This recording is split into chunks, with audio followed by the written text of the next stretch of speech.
is a presentation of Fox Sports. We are Fox Sports. We are Ohio.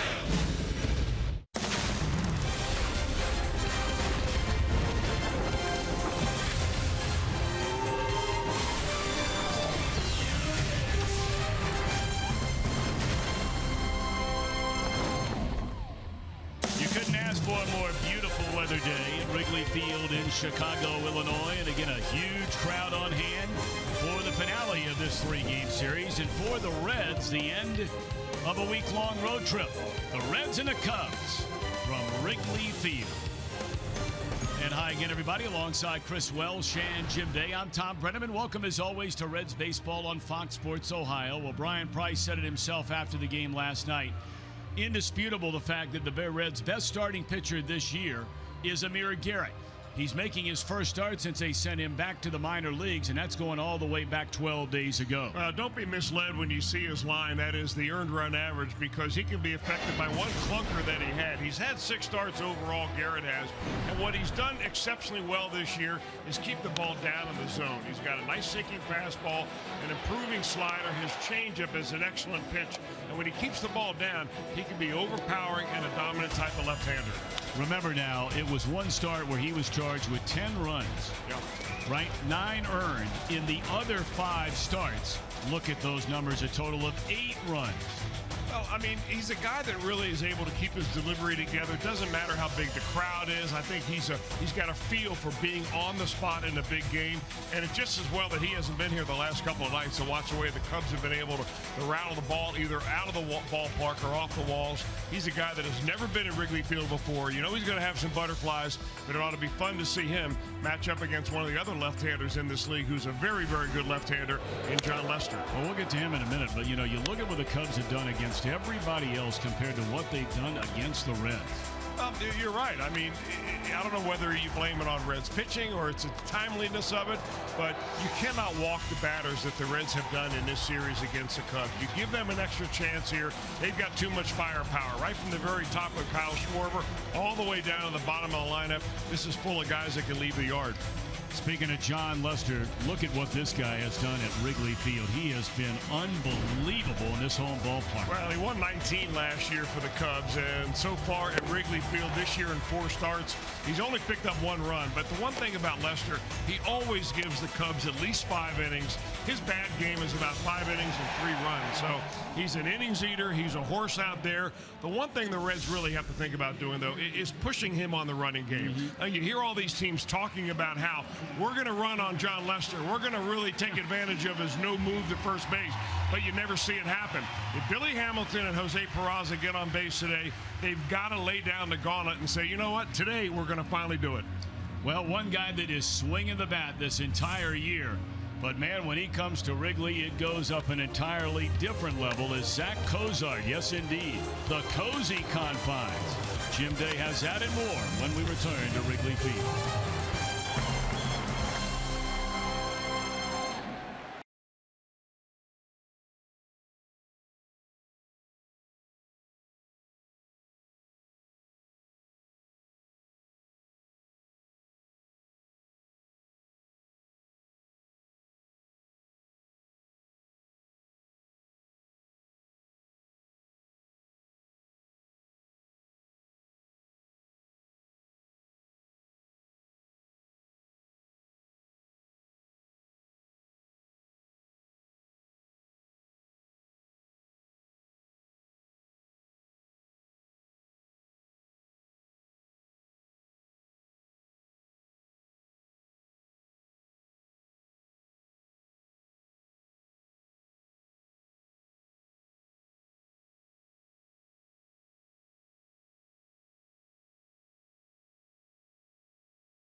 It's a sunscreen kind of day at Wrigley Field. Sunny skies overhead as the Reds and Cubs do an afternoon tilt to close out this three-game set here at Wrigley. Reds' losing streak has not slowed down Zack Cozart at the plate. He has been terrific, always good defensively, but at the plate, very, very impressive. In fact, one of the best hitters in the league, and it continues here at Wrigley Field. And I'm not sure what gives at Wrigley, but he's got a 9-game hitting streak here, 405 average during that span, and has hit a home run in 5 straight games, the 3rd visiting player ever to hit a home run in 5 straight games. Keep in mind, no player has ever homered in 6 straight games as a visitor. So we asked Zack, what gives at Wrigley? I don't know what it is. It's these past 2 games are the first time, honestly, since I've been playing with the Reds that I've played with the wind blowing out like it has. Usually it's the opposite. So that makes it a little easier. But no, I don't know what it is. I just trying to get a good pitch to hit. I mentioned one of the best hitters in the league, and our IGS Bringing the Energy numbers will back that up. 350 average, first amongst National League shortstops, first in on-base percentage, a 608 slugging percentage on top, 19 extra base hits his best, and tied for 3rd with RBIs with 17. He's in there, hitting 2nd. We've got the lineups and first pitch coming up, but first, a questionable ending to last night's game. Brian Price not happy after the game. How does he feel today? We'll get that reaction coming up.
Cincinnati Reds baseball on Fox Sports Ohio, brought to you by Chevy. Check out their award-winning lineup, only your tri-state Chevy dealer.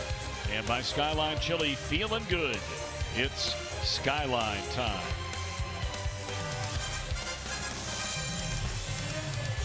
Home of the Cubs, Wrigley Field in Chicago on just a glorious weather Thursday afternoon. Temperatures in the mid-70s, nice cool breeze, wind a bit stiff, but nothing like it's been the first two nights of this series. And the Reds are trying to get their second win on this road trip. They won the first game in San Francisco, lost 3 in a row, and of course have lost the first 2 here before opening a quick 5-game homestand tomorrow night. Let's take a look at the Reds starting lineup, brought to you by Menards. Hamilton, Cozart, Votto, Duvall, Suarez, Schebler, Peraza, Barnhart, Garrett. It's pretty much the same group day in and day out. And on the mound, he's just had an outstanding career with the Boston Red Sox and with the Chicago Cubs, his left-hander John Lester. Well, he's coming off a season last year where he won 19 ball games and lost only 5. His earned run average was 2.4, which is really amazing. And if he does it this year, that is pitch 200 innings, that'll be 4 seasons in a row for Lackey to get over that 200 inning mark. So he's a guy that is fairly simple too. He keeps the ball down nearly all the time. He's down around the knees, mostly fastballs. His next best pitch is a cutter. It'll throw about 30% of the time. So 80% of the time you're getting something hard from John Lester, and then he'll mix in a curveball and changeup a little bit as a complement. But for the most part, down in the zone and hard. Crowd still rolling in, and we are set for the finale of this 3-game series. Reds mounted a charge late last night, got within 2, but then the Cub bullpen of Strop, Edwards, and Davis shut them down over the final 2+ innings in a 7-5 Chicago win. Hamilton swinging right out of the gate, down strike 1. We're underway. We've told the story many times about Lester, and Chris, you pointed it out a moment ago. For those that don't know, for lack of a better term, has had the yips for years and years and years. Once a runner gets on base, he just can't throw the ball to first. In fact, he's not attempted a pickoff throw to first this entire year. So if the Reds can get their speed guys on base, look out. Well, he doesn't like throwing to the bases at all, even when he fields a bunt. That's why you got the third baseman, Chris Bryant, playing in so close, just trying to maybe dissuade Billy Hamilton from even trying a bunt. I mean, Bryant, when he covers the bunt, will cover all of this area right here because Lester simply does not want to throw to first base. 2-1 to Billy Hamilton, and a ground ball to the glove side of Russell, who gets rid of it quickly and run away. Chicago on defense, it's just amazing the way they move guys around. The left fielder happened in center field last night. Zobrist in right field was at second base last night. Baez back in the lineup, as is Contreras. I wonder if that is a way, I mean, maybe Joe Madden doesn't talk about it like this, but is it a way to keep guys fresh? Just thinking, all right, Nate, I've got to pay a little more attention today because I'm not at the same old position here. I'm worth something new. So you ask yourself more often, you know, what do I do if the ball comes to me? What if it's hitting the gap? What if it's hit softly? Whereas if you're at third base every day, you know, you don't begin to maybe go over those things the same way. I don't know. I'm just throwing that out there. I think it's a legitimate point. There's a high fly ball off the bat of Cozart into the bright sunshine. Looks Almora Jr. for the second out of the inning. I mean, look, you can answer that question by asking everybody sitting at home right now. A lot of us go to our work every single day, and you're asked basically to do the same things every single day. If all of a sudden your boss challenged you to, hey, why don't you give this a go? Let me move you over here and see if you can try a little bit of that. I think you'd probably be on your toes. You mean you're going to let me fly the airplane today? You can. I'll drive the bus, you fly the plane. Joey Votto smokes one into left center field, and that's up against the wall. And Votto will hustle in with a 2-out double. So the beat goes on for Joey Votto. He has now reached base safely in a season-high 21 consecutive games. Guy's just such a good hitter. Look at him, solid in the batter's box. His feet don't move around very much. He hits with a really strong base.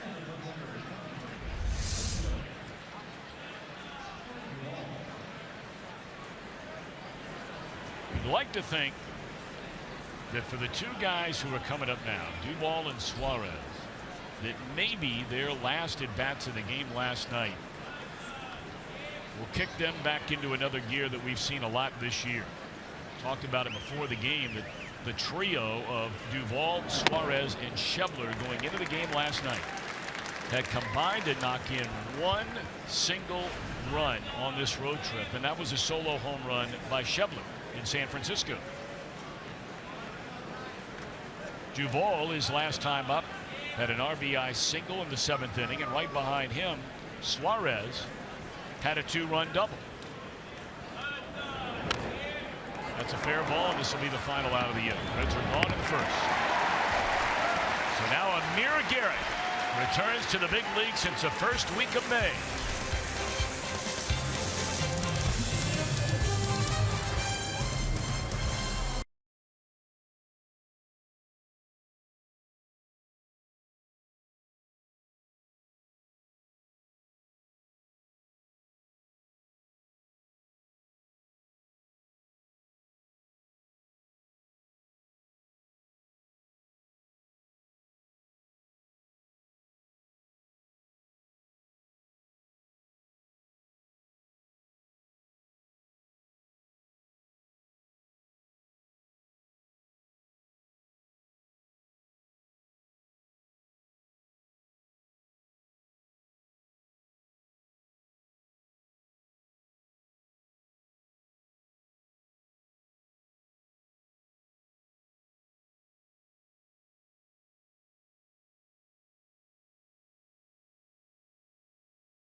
Amir Garrett hoping to bring his A game to the mound in his return to the big league since they sent him out after a great start against the Giants on May the 6th.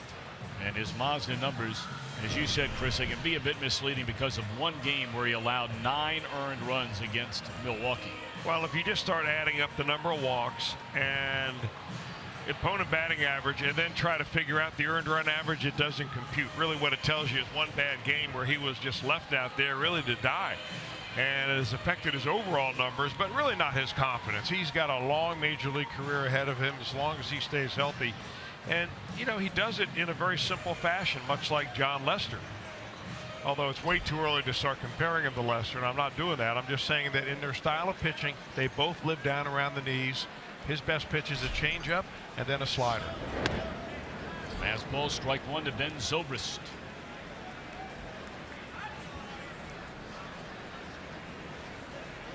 Zobrist 2 hits and a walk, on base 3 times, scored a run last night. Been bothered this entire season with stiffness in his back, which has landed him on the bench for a lot more games than they would prefer. This guy's still a really good player. Switch hitter. And the most valuable player of last year's World Series. Had the big double in the 10th inning in Game 7 in Cleveland.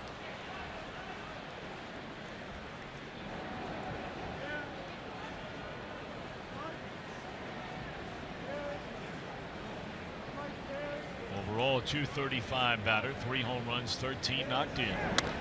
And there's a pop-up.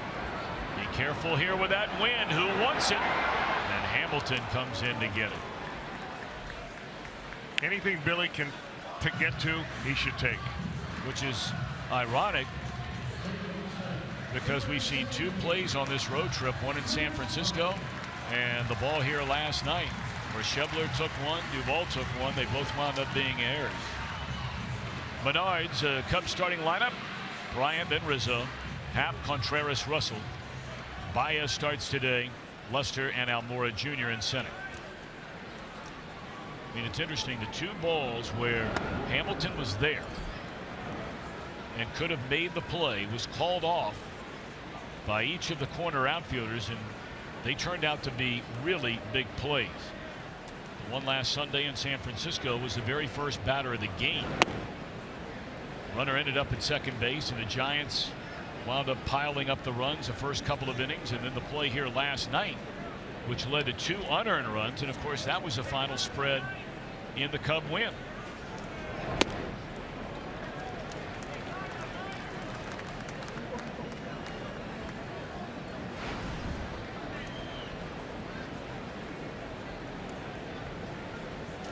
To go along with the 7 home runs and 19 batted in, Chris Bryant has 12 doubles.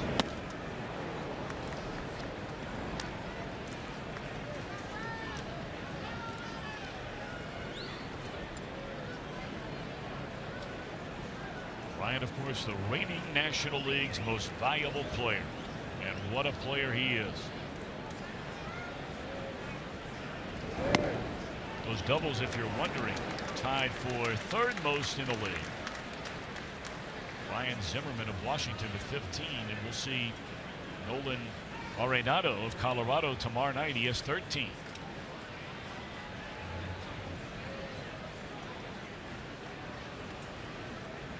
You wonder how rusty Amir Garrett might be. He was down the minor leagues for a couple of starts, and he only pitched a total of 2 innings while he was down there.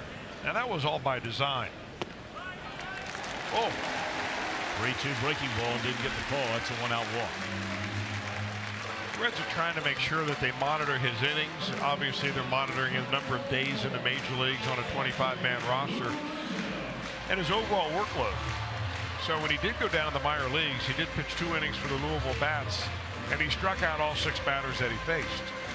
But that's not like being in the same rotation where you have your same schedule.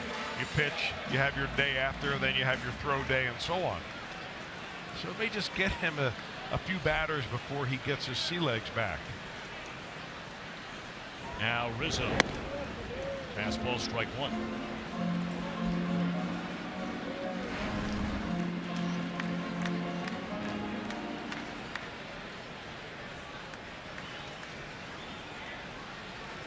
Rizzo just at .221 the batting average. Has an on-base percentage though of nearly .360. He has walked 23 times and struck out 24 times. Got to believe it won't be long before he gets rolling, and hopefully it's after the Reds are in the rearview mirror. Cozart couldn't find it. They have a play here, and safe as a call.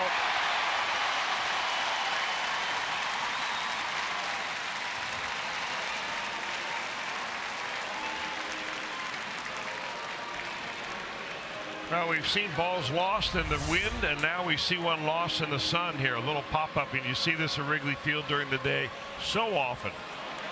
See the fielder call for it, the next thing you know, he's waving in despair. And that's not worth reviewing because Peraza wasn't on the bag.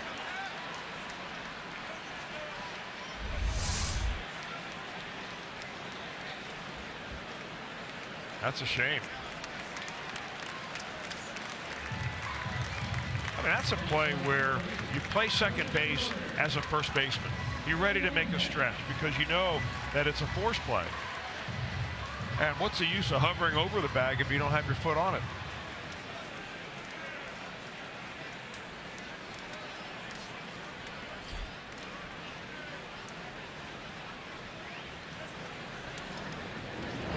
Well, you've already gotten your brains kicked in, and I mean literally kicked in, by this Chicago Cub team for the last 3 years. They beat the Reds 15 out of 19 games last year.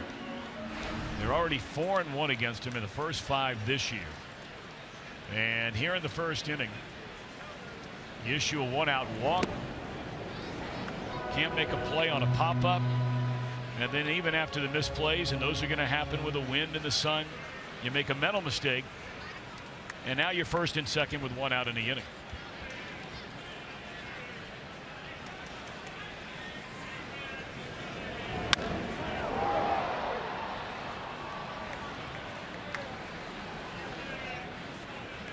And of course, last night, you wonder some of the plays, at least one of these plays, it could have at least been knocked down or one of them been made.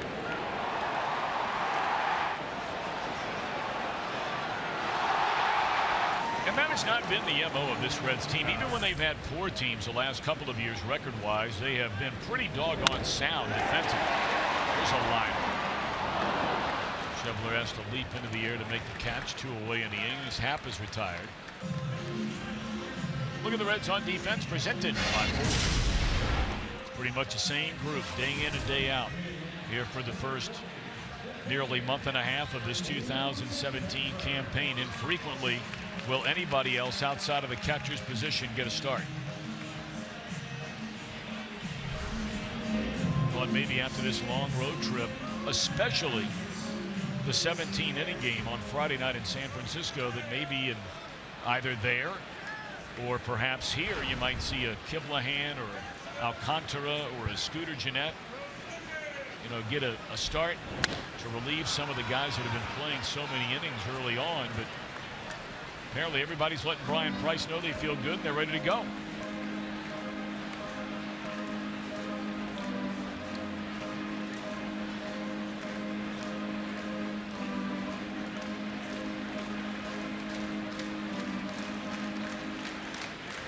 I mean, the one guy who never plays, and you can understand why now with Devin Mesoraco back, although he had a slight little injury in the game a couple of nights ago. But it's Stuart Turner. I mean, the Reds are carrying a third catcher, and unless you play a game like they did in San Francisco, those chances for him are virtually non-existent.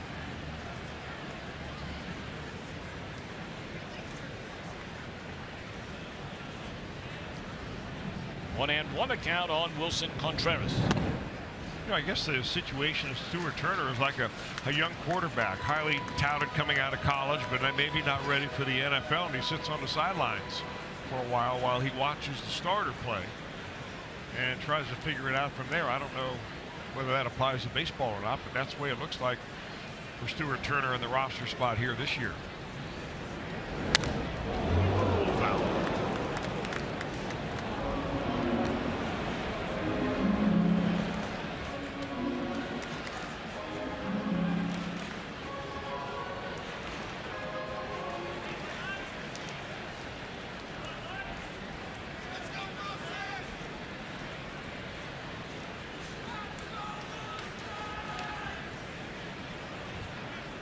Two on, 2 out, 2 balls, 2 strikes. Bottom of the first inning of a scoreless game. Garrett trying to put away Contreras.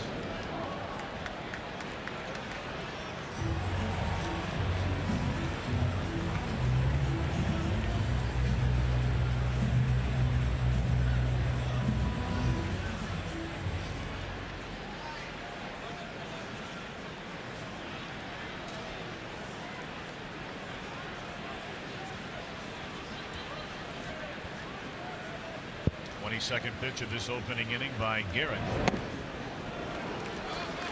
the count is full. The runners will get started on this payoff pitch. I think Amir Garrett may have thought he had strike 3 right there. He was walking off the mound towards the first base dugout. Oops. Ed Hickox, the home plate umpire. Jerry Meals, the crew chief, works at first. Tom Woodring at second. Ron Culpa at third. Payoff pitch. Wow, look out down there.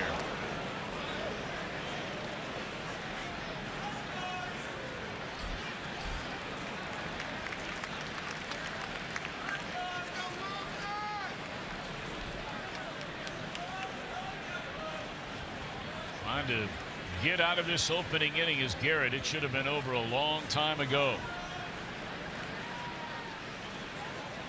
Thrown nearly as many pitches in this first inning as his only minor league appearance, spanning 2 innings, striking out 6. And it will go on as he keeps trying that inside corner, and it's pretty evident early on that Ed Hickox is not giving that inside edge. We showed you on the box tracks that those pitches, at least the first one he thought he had him struck out on, was just a little bit inside. Looks to me like Garrett is just a little bit off. He's throwing more pitches above the waist than we're used to seeing him pitch. And control has really not been his issue up here.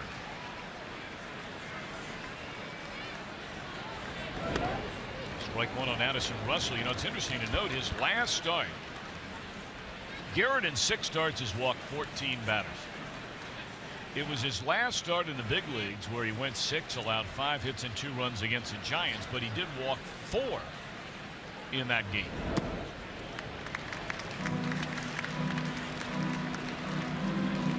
Well, you know, when your tendency is on your first trip into Wrigley Field, and if it's a packed house like this, and you've got the Cubs scoring the way they've been scoring against the Reds, is to try a little harder. And sometimes that just gets you right out of the smooth delivery that allows you to have command.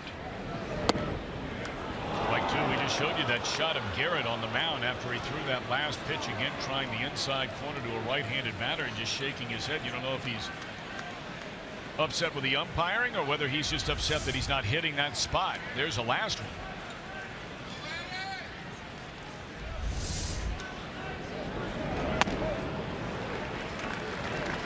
Every time he has tried over and over and over and over again to right-handed hitters in his first inning, he's just not getting it where he wants to get it.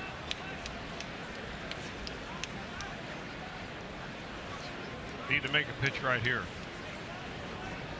2-2. Wow. And Garrett just staring in now. Look, you're banging your head against a wall if you just keep trying the same thing over and over again and they're not giving you the call. Well, he's getting the ball right around the periphery of the strike zone.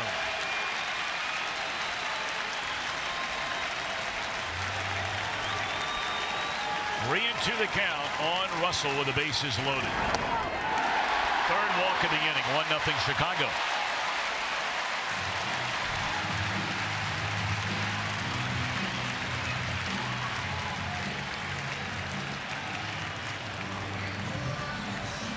Maybe Barnhart's going to tell him, listen, it's tough enough to try to battle the other team right here who's coming up with exceptional hitters and the ability to hit the ball out of the ballpark. Don't start battling the umpire too. You just work with me and don't worry about the guy behind me back there. And Mac Jenkins probably will come out and hopefully deliver that type of message to Garrett, try to settle him down.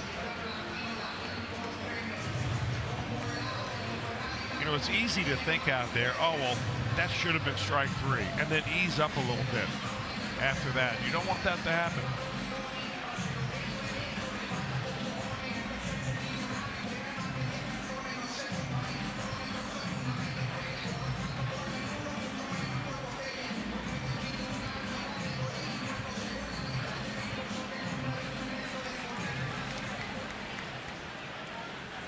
Well, you see Amir Garrett is staying down in the zone. These are the percentage of all the pitches that he has thrown and where they are.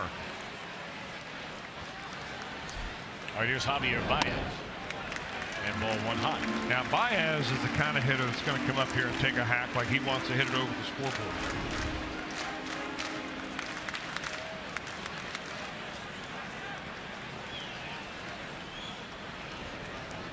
Three walks here in the opening inning. Found. It was the second inning last night when Feldman walked 3 batters and hit a batter. And the Cubs turned that into 5 runs. You know, this Cub team a year ago, when they were off to that blazing start, I mean, they just ran away, starting at 28-11 last season. Strike 2, and you look at their on-base percentage. Through their first 39 games a year ago, it was at 360. This year it's only at 320. But boy, they put together good at-bats in this series. And it is 5-0 Chicago.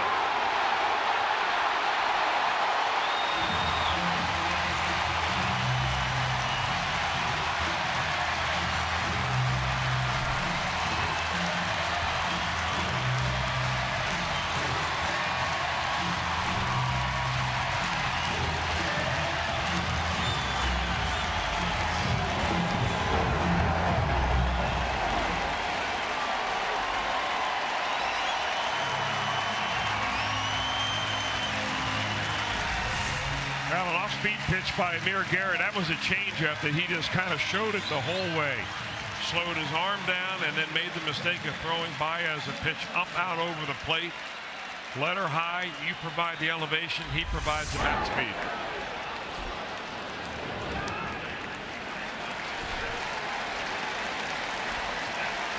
Grand slam by Baez highlights a 5-run opening inning. 5-0 Chicago.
Here's your #1 mobile app for live Reds baseball.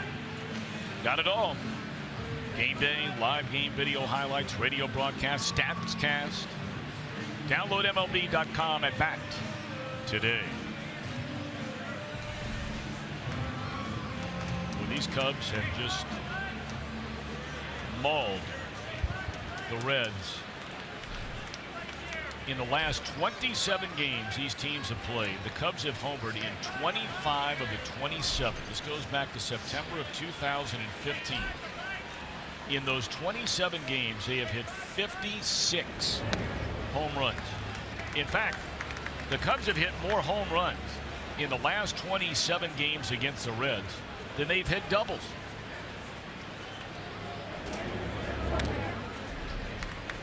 They have 54 doubles and now 56 home runs.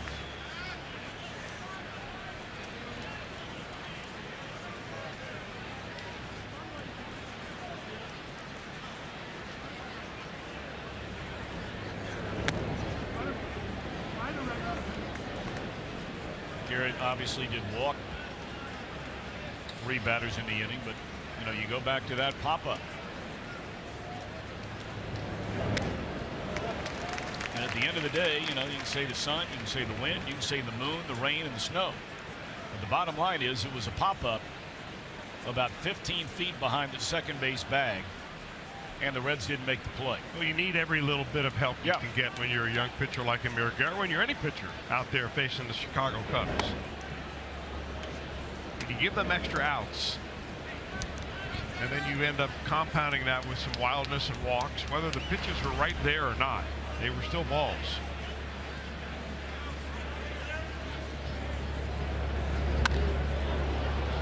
Suarez with a base hit into left center field.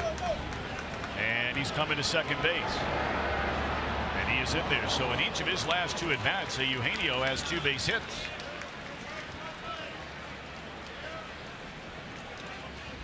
Nice level swing by Suarez. You know, it looked like for a while there, or maybe it started in the San Francisco series, where Suarez just looked a little bit tired at the plate. Bat speed wasn't there, a little bit more movement in his body than normal, which is a dead giveaway. A guy's beginning to get tired. The last few at bats, much better. He picks up his 9th double.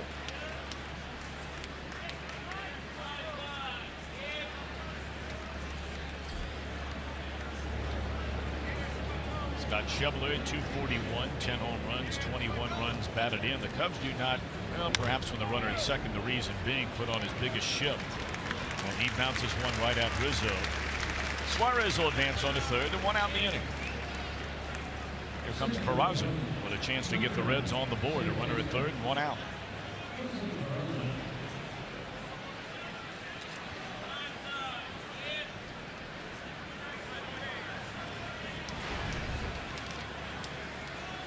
Peraza 1 of 4 in the game last night. And Jose so far on this road trip, 6 hits and 19 at bats, has a 4-game hitting streak, including a pair of 2-hit games.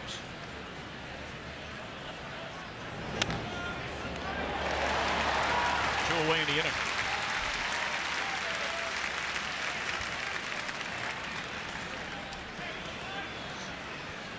Our mini countryman player profile on this left-hander who's been around a long time, but look what he's done at home since the start of last year. Wins, winning percentage, look at the ERA. Kershaw is tied or in first in all 3 categories. All 4, I beg your pardon.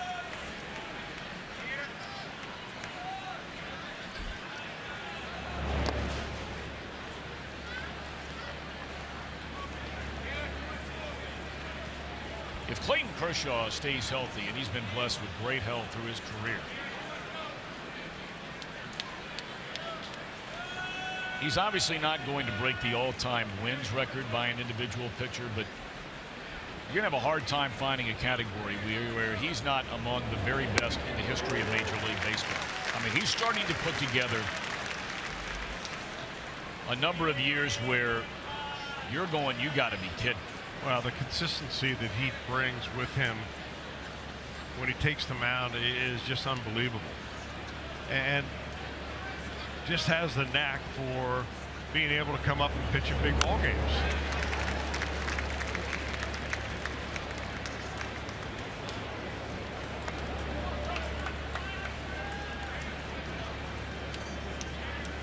Sure would give the Reds a lot of confidence right here if you just get 1 run back here, maybe a 2-out base hit. Have to be a 2-out 2-strike base hit by Barnhart now.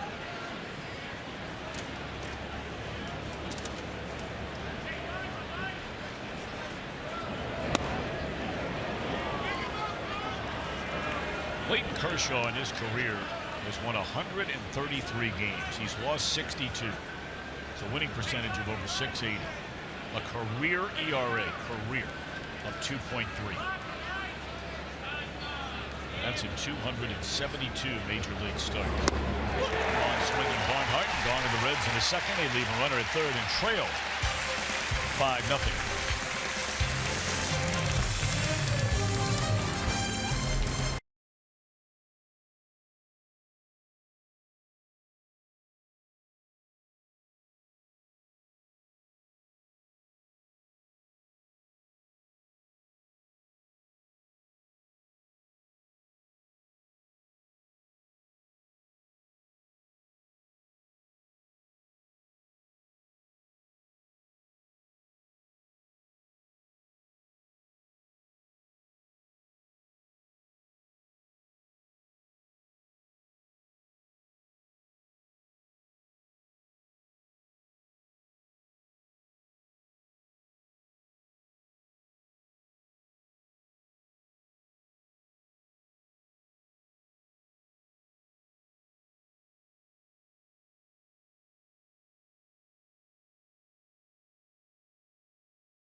Storyline brought to you by Elk and Elk. You know, when you have a young team, and the Reds, at least their roster is the youngest in all of Major League Baseball in terms of average age going into the year, you probably are going to expect some inconsistency. And take a look at this. Is there a better illustration of that than this? You go 7-2 to start the front 9. You lose 11 of the next 14.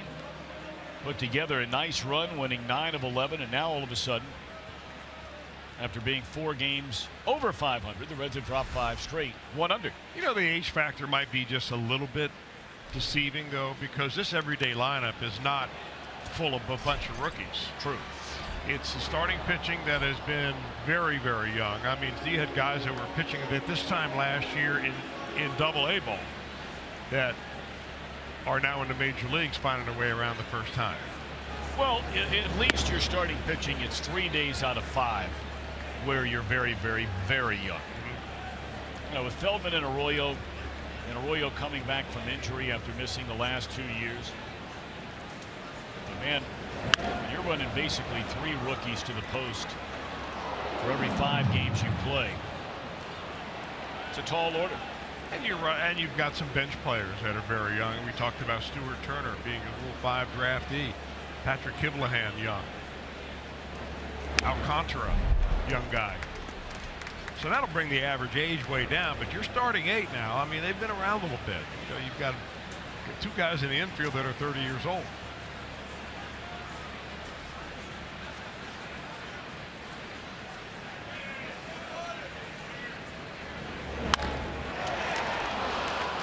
Drive by Almora Jr. for out number 1.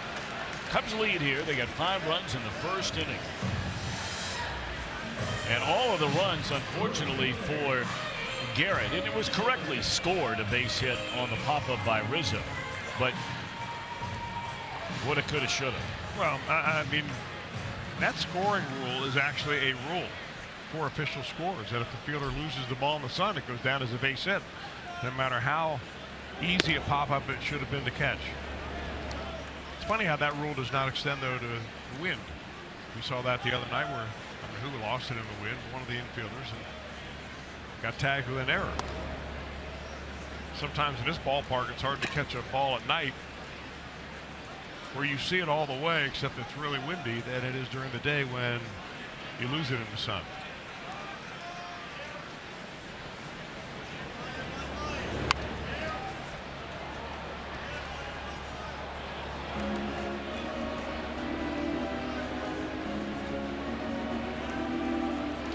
Zobrist led off the game with a pop-up. Then Bryant walked, and then that was the pop-up the next batter, Rizzo, that could have easily been the second out of the inning. And Garrett retired the next batter. It was a 1-2 pitch shot into right field, a hit by Zobrist. Third Chicago hit.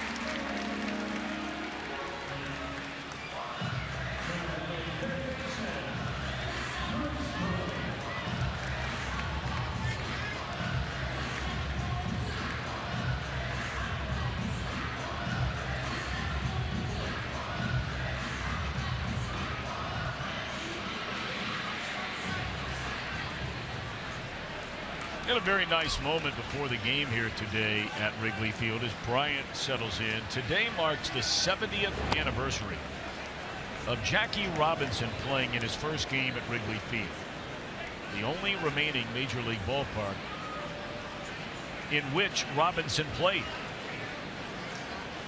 The game was May the 18th, 1947, drew a crowd here at Wrigley Field of 46,572, which to this day remains the largest paid regular season crowd in Wrigley Field history.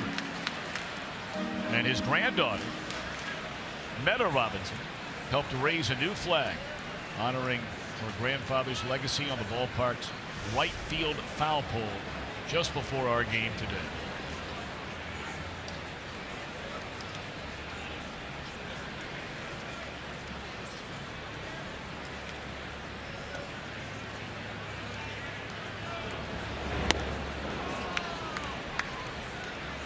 Well, he gets away with a couple of those high changeups he did in the first inning until he threw the high changeup to Javier Baez. That's the one thing that I see different about Amir Garrett today is that his off-speed pitches are up around the letters instead of down around the hollow of the knees. He's been able to get his fastball down, but his other pitches are hanging up there. There's a little slider, it looks like, and gets strike 3 if he gets it downstairs.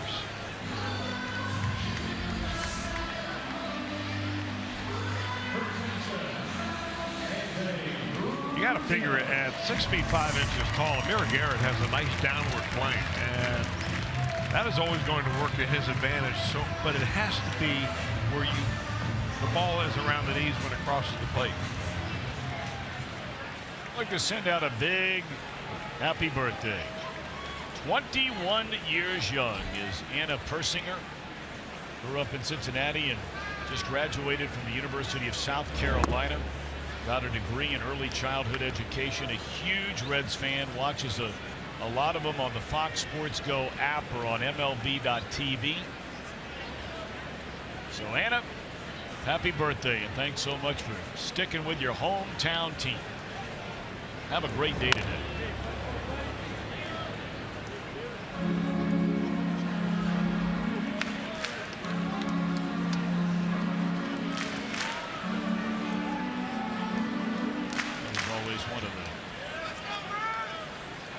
One of the highlights of every day when back in the old days announcing Cubs games, we would have radio only games, and Harry Carey would get those notes where fans would drop them in a box around the ballpark to send out a hello or a happy birthday or happy anniversary, whatever it might be. And I mean, some of the notes you would get, and they'd bring them up, you know, about the third inning. One of the ushers would come upstairs and just bring in this big box, and if Harry wanted to read 2 of them, game like today, 5-0 early on, he might read 102 of them. Go to the right side. Allows it. Yep, there it is. The inning is over. Scoreless inning for the Cubs. 1 man left. 5-0 at the end of 2.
Reds baseball on Fox Sports Ohio, brought to you by Cincinnati Children's, changing the outcome together.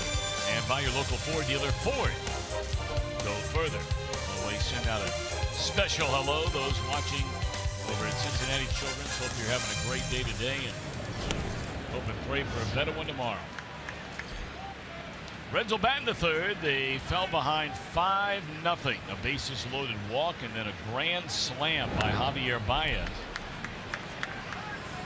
All in the first inning. Going 2 on Amir Garrett. Will be followed by Hamilton and then Cozart against left-hander John Lester.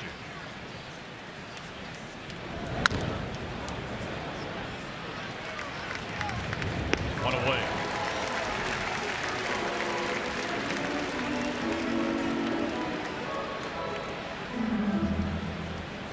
you were digging around, you were curious, as you are on a regular basis, about some of the things that go on with this Reds team. And we were talking about Billy Hamilton, and you asked me the question, how many bunt hits do I think the Reds team, how many do they have this year? I said, I don't know, 4 or 5. You said 3. And logically, the first question you would ask, or maybe a statement one would assume, is that Hamilton probably has 1 or 2 of those. And you would be wrong if you thought that. In fact, Billy Hamilton is yet to have his first bunt hit of the season, which puts him 1 behind Anthony Rizzo. Now, do you think that's because they're taking away the bunt by where they're playing defense, or maybe that we just haven't seen Hamilton become an accomplished bunter? I think I don't see a commitment to it as to making the bunt part of his game so far. And then, we heard a lot going into spring training how this year is going to be a little different. We're going to use all those different tools for Billy to get on base, because for Hamilton, it's all about on base percentage. If he gets on base enough, he's going to steal 100 bases. He doesn't walk a lot, and you're not going to hit your way to a 380 on base percentage. So you've got to do some other things. And some teams are giving Billy Hamilton a bunt, and some teams aren't. Now, the Cubs this afternoon, they're bringing Chris Bryant way in, and Rizzo is way in. But they're doing that primarily, at least in my estimation, because they don't want John Lester to field the bunt, because he's not likely to want to throw the ball to first base. I think it should be really part of his game.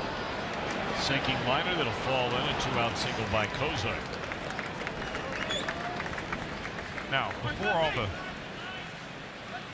sabermetric people get all upset, I'm not talking about and they will. I'm not talking about the sacrifice bunt. I'm talking about a bunt for base hit, because in my eyes, I don't see the difference between being thrown out on an attempted bunt for base hit or a dribbler to the second baseman on a full swing. An out is an out. And if you just play the percentages, there's nobody in the game faster than Billy Hamilton. It may be somebody as fast, but I just remember playing against guys like Brett Butler and Vince Coleman and Ricky Henderson, Willie McGee, guys that would use their speed by employing the bunt now and then. It kept everybody on their toes. Joey Votto doubled into left center field his only time up today against Lester. Long way to go in this one. And you don't expect to get them all back at one time. A little bit here, a little bit there. You work yourself right back in the game as long as your pitcher can hold the Cubs where they are.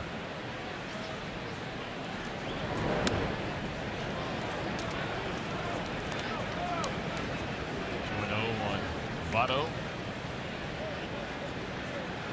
The 10th double of the year for Votto to go with 11 home runs and a whopping 35 runs batted in.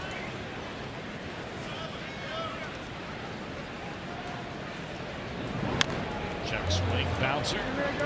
Bryant. And time to win the inning. After 2.5, the Cubs lead 5-0.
Colorado Rockies. You can be there for as low as $12. And don't forget, Saturday, the first 20,000 fans in attendance receive an Adam Duvall bobblehead thanks to St. Elizabeth Healthcare. Log on to Reds.com. We'll see you at the ballpark this weekend. That'll be a 7:10 start tomorrow night. 4:10, don't forget, on Saturday. 1:10 Sunday. And then the Indians on Monday and Tuesday in Cincinnati, both 7:10 starts. And then very interesting, something we've been talking about for a long time, the Indians are starting their games during the week at 6:10 at night rather than 7:10. And I would imagine, I haven't gone to look at the schedule, I meant to do it, but I would bet that either Wednesday or Thursday when we're there next week, the Cleveland Cavaliers will be in town in their series against the Boston Celtics. That would hook down the left field line, and Ian Happ with a 2-base hit.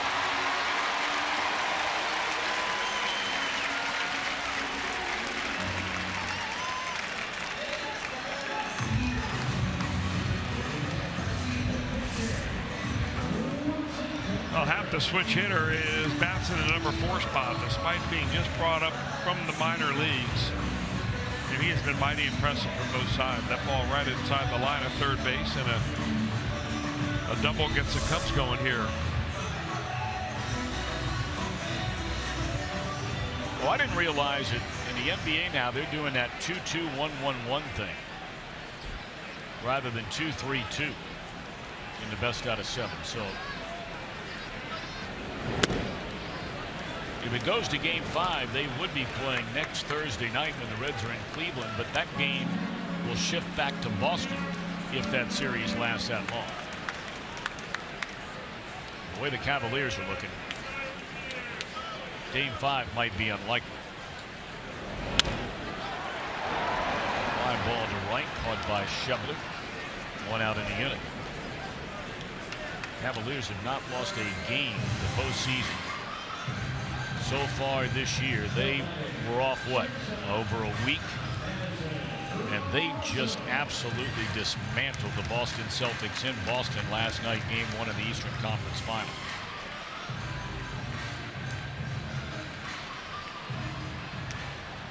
You watch much of that once it gets going when we're able? When we're able, once it gets down to the last 4 teams or so, yeah. I think it's exciting basketball. Yeah, it is. Boy, you're right about the Cavaliers. They are really hitting it right now. It's almost like it's destiny yet again. Now for the Cavaliers and the Golden State Warriors for a 3rd straight season in the NBA Finals. 0-1 on Addison Russell. I guess Golden State plays again tonight, already ahead 2-0, and still a lot of talk going on about that injury to Leonard.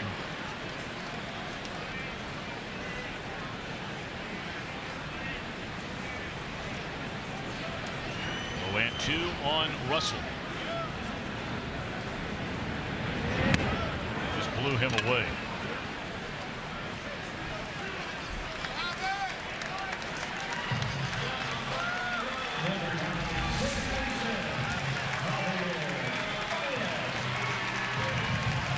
See Garrett, you measure him on the radar gun. 93 miles an hour is firm, but it certainly isn't overpowering. But what he does is has a little deception.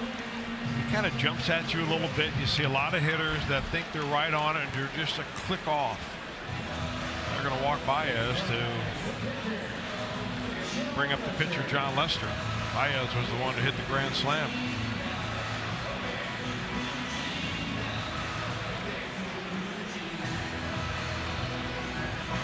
You know, as far as I can determine, Tom, there's no rule that says a team has to simply waive the intentional walk batter to first base. You can still throw the ball outside 4 times. We haven't seen that done yet, but it's not encouraged. Well, you wonder why you would ever think about doing it, because if nothing else, just the transfer from one human being to another and the things that could go wrong, as opposed to never even having the ball in flight. Well, you look back at some of the things that have gone wrong over the years in that intentional walk. Back to the mound, and Garrett will take care of the Cubs in a scoreless third inning. 5-0 Cubs lead.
Friday, Saturday, Sunday, and thanks to Reach Magazine, you can catch all the action, save with that 4 for $48 ticket offer. It's a great deal. You get 4 Reds tickets, 4 scoops of Raiders ice cream person for only $48.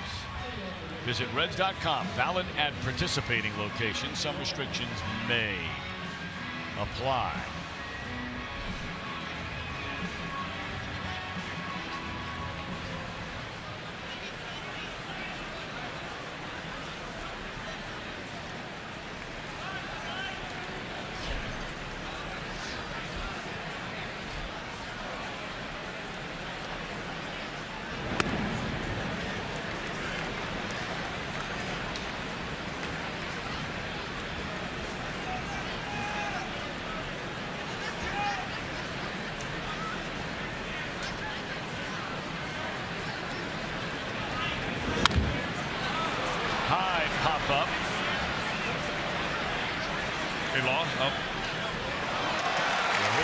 Rizzo went out, called for it, and he had no idea where it was.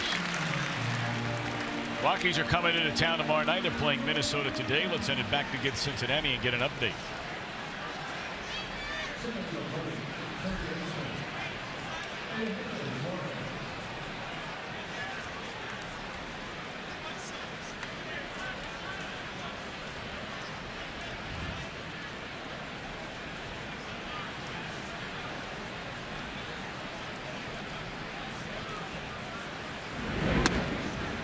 Indeed, we will tomorrow night.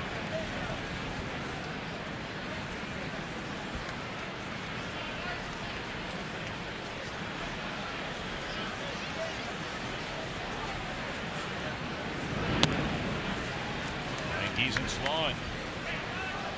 Jeff Piccolo logging a lot of miles during this road trip in this entire season, bringing you Reds live. We shall be at the ballpark tomorrow night with a pregame show. Get underway at 6:30, and our game coverage starts at 7.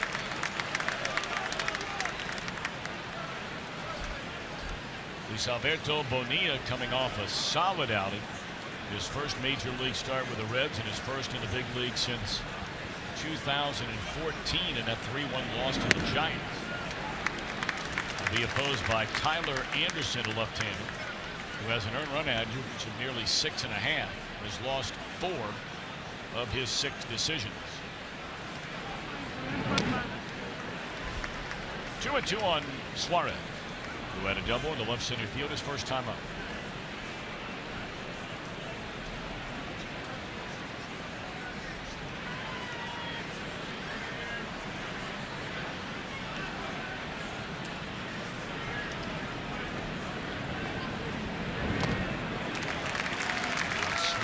the breaking ball. Second strikeout of the game for Lester. What a really good put-away pitch right there. That is for John Lester. It's kind of a hard breaking ball. He doesn't use it all that often. Most of the time with 2 strikes. And always effective when he drops it on the back foot of a right-handed hitter.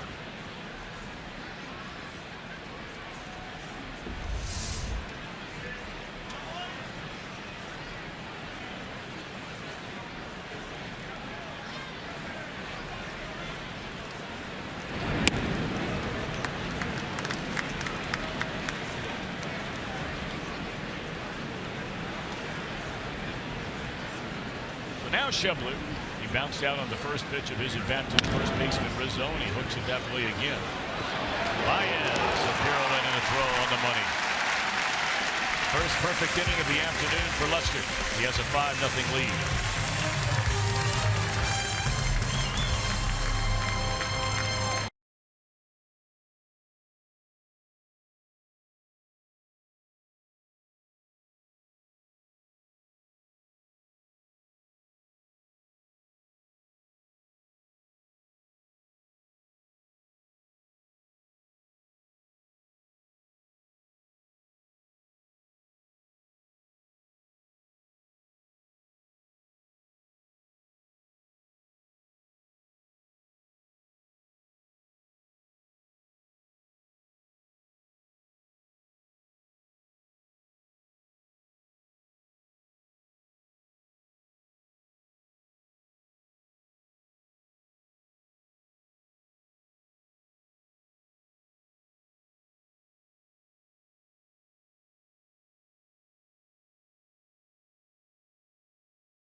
Biggest stars lay it all on the line for $1 million in the Monster Energy Series All-Star Race.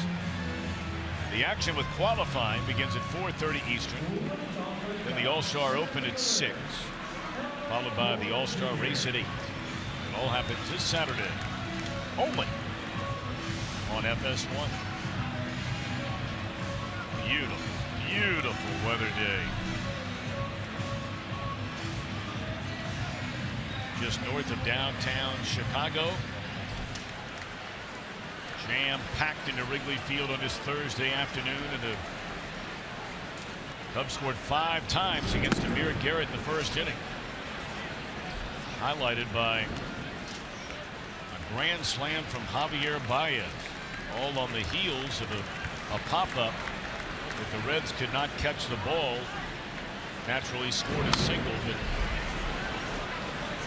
the rest of that inning, had that batter been retired, Anthony Rizzo, who knows? We'd probably still be scoreless right now because they would have had a runner at first and 2 men out. And the very next batter hit a fly ball to right, which would have theoretically ended the inning. But that didn't happen. 1-2 on Almora Jr., the number 9 hole hitter. Back to the leadoff man, Zobrist, and then Bryant.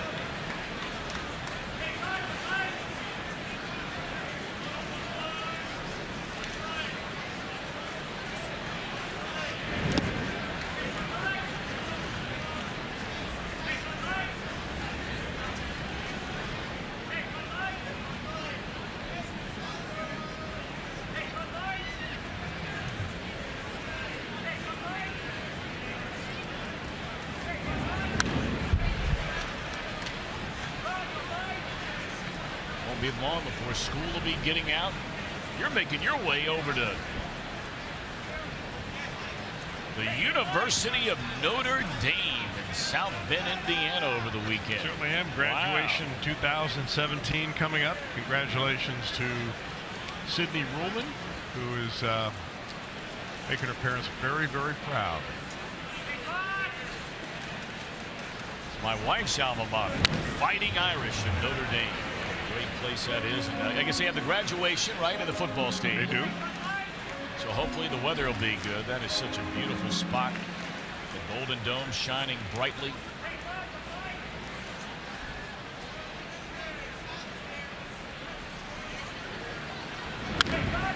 It's a big year for my old neighbor, Brian Kelly. It was not pretty last year in South Bend, Indiana.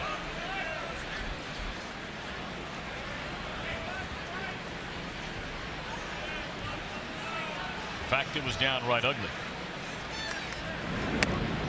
Strike 3 called on the inside corner. Great pitch. That was a pitch that Garrett was looking for that entire first inning and just could not get it. Well, sometimes, you know, this game can be decided by just not only inches but fraction of inches when you start talking about where pitches are either on or off the plate. Now that by our Fox track shows it was off the plate. This time it goes for a strike. Almora doesn't like it. Garrett does. Garrett's beginning to show me something here. You know, sometimes you give up a big number in the first inning and you can kind of fold the tent. And then the floodgates open, and next thing you know, you've given up, you know, 8 or 9 runs. But he's hanging right in there. Actually throwing the ball much better now than he did in the first inning. And you wondered before he ever threw a pitch if, you know, there might be a little rust. I mean, look at that, 35 pitches in the first inning and the 17 in the second and mowing them down.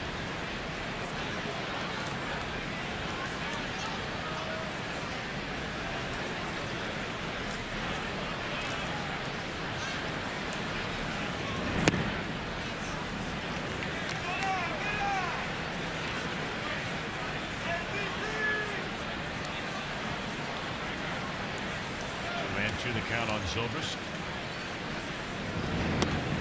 And there's strike 3 called. And, you know, Garrett, you just saw him sort of throw his hands in the air right there.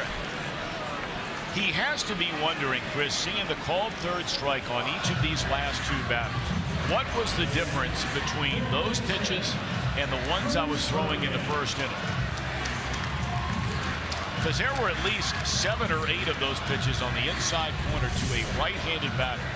Every single one of them was called a ball, including the bases loaded walk to Addison Russell. Right away center field. This is plugged pretty good. It looks low and gone.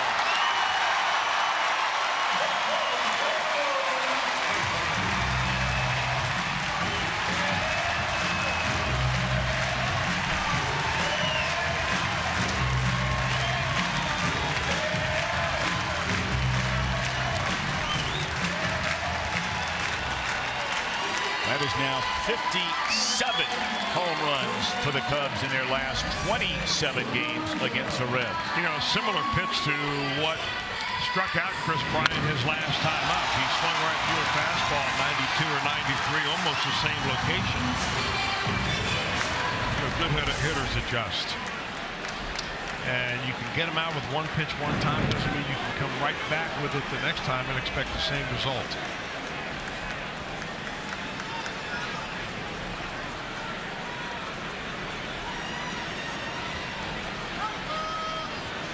Already Bryant's 12th career home run against the Reds.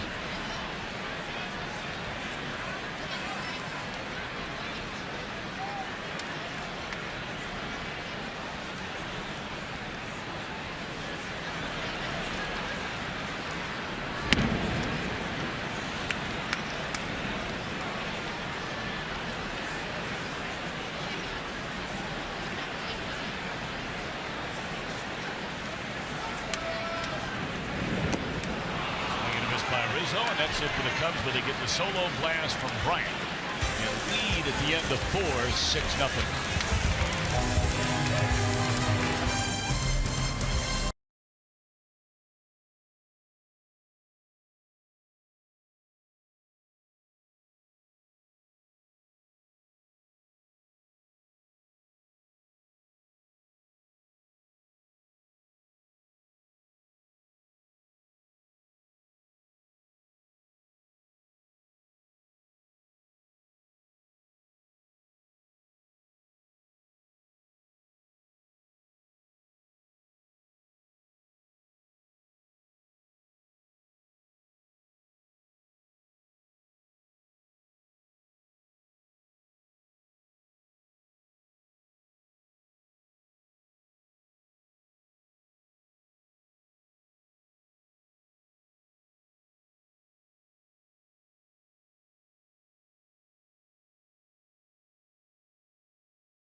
Wrigley Field, part of the renovations. Great spot for fans, and of course Ron Santo and Ernie Banks, still beloved here.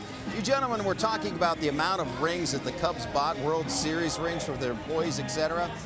They had 2 made posthumously for Ron Santo and Ernie Banks. They're on display in the Johnson store behind me, and very, very popular items. 2 of the most beloved Cubs of all time. You're not lying about that.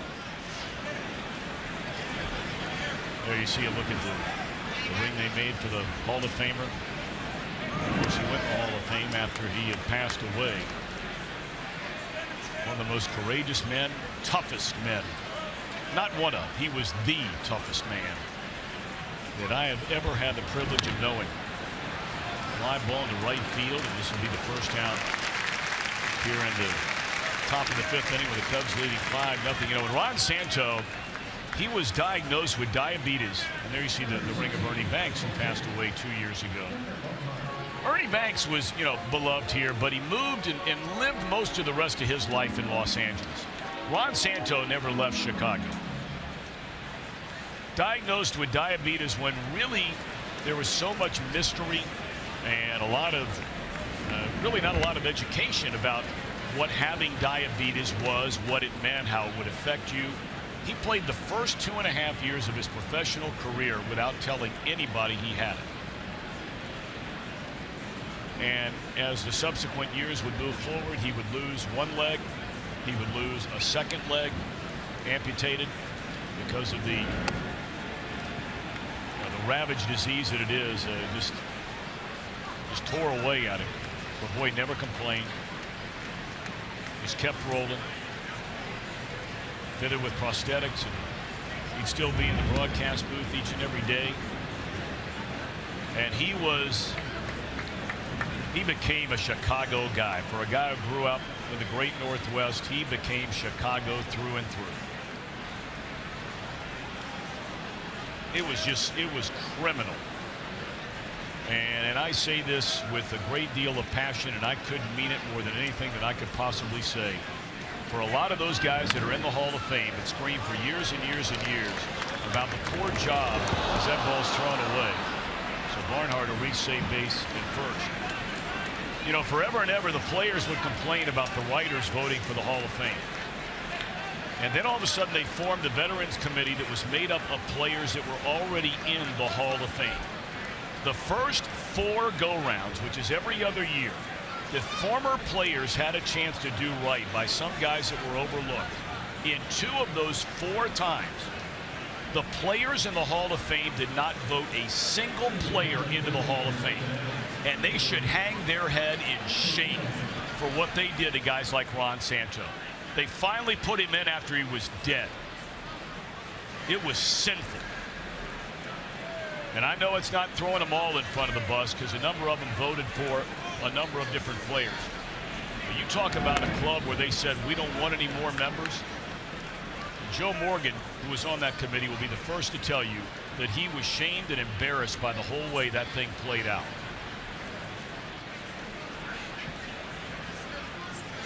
I think there are a lot of other players out there right now that should be in the Hall of Fame, and the only way to get in there would be through the Veterans Committee.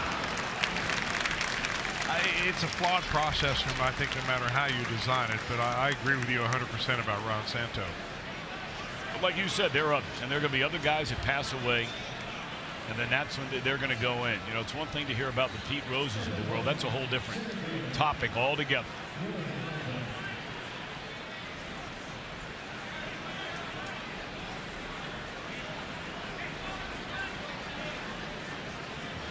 You know, Dave Parker's another guy comes to mind. Oh. Now look, he made some mistakes, and he's admitted those mistakes off the field. A lot of guys in the Hall of Fame has made mistakes. That's right. But I mean, are you kidding me? Somebody's going to try to tell anybody who watched that guy play that Dave Parker's not a Hall of Fame baseball player?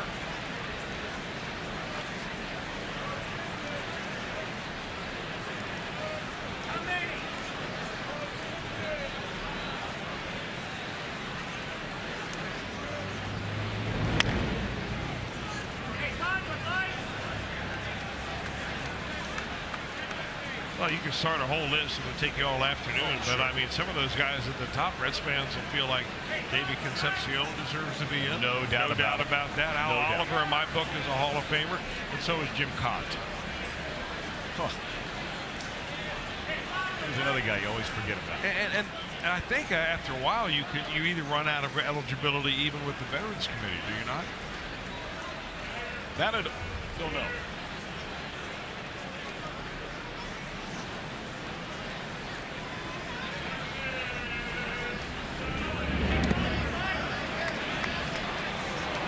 Well, what I do know is this, is that they only vote now.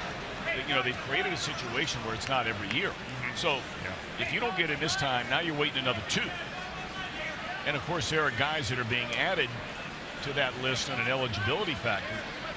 And it won't be too long before guys like Barry Bonds, Mark McGwire, Sammy Sosa, a few years down the road, where their names will shift over to the Veterans Committee.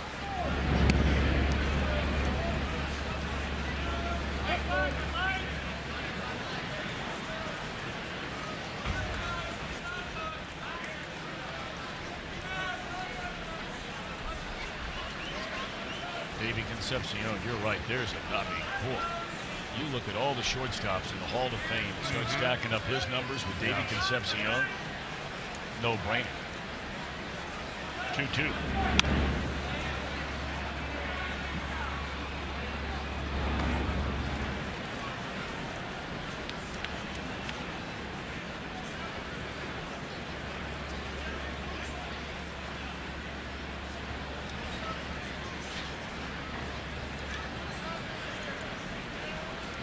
Two on Billy with 1 on and 2 out. And that'll be caught by Russell, and that will end the inning.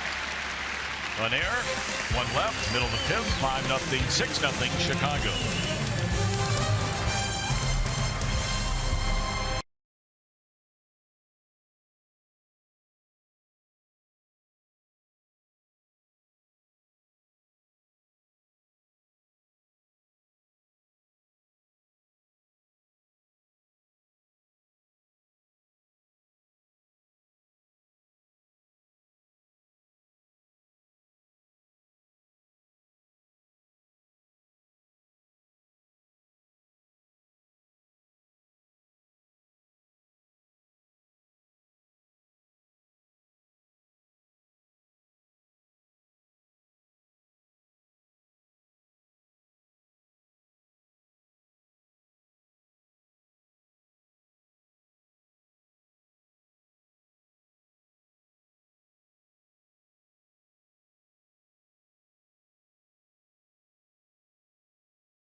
Beer money.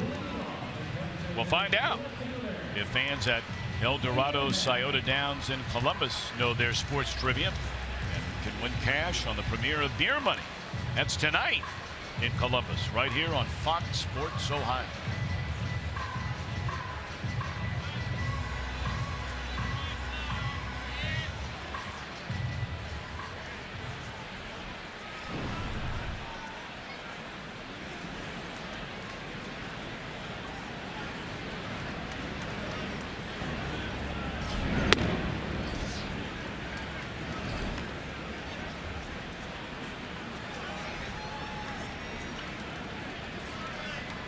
New pitcher takes over for the Reds. Right-hander Blake Wood. We saw him in the series opener here Tuesday night. So Garrett goes 6, goes 4 and allows 6 runs. He deserved better than that. Were it not for a misplay on a pop-up in the first inning. He did walk 4 batters, 1 intentional. Gave up 5 hits. Struck out 4.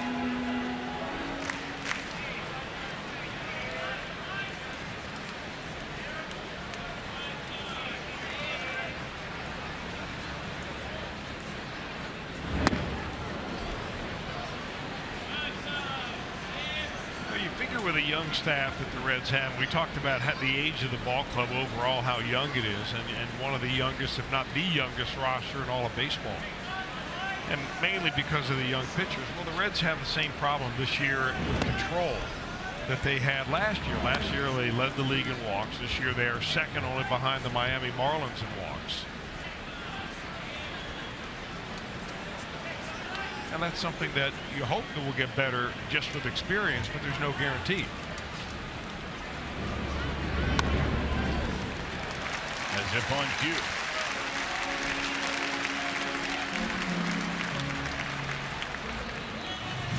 And of course, that's been an issue for Blake Wood. When he's throwing strikes, he is very, very tough to hit.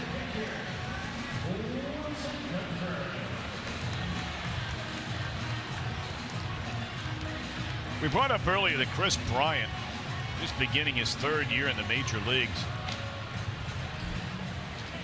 Already has 12 career home runs against the Reds.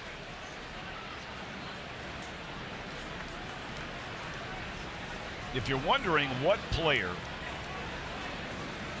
has the most career home runs against the Cincinnati Reds, who would you think that would be? Now, this is one of those that you can make it really hard on yourself, or you can just use 101 baseball history and say it is this guy. Barry Bonds. No.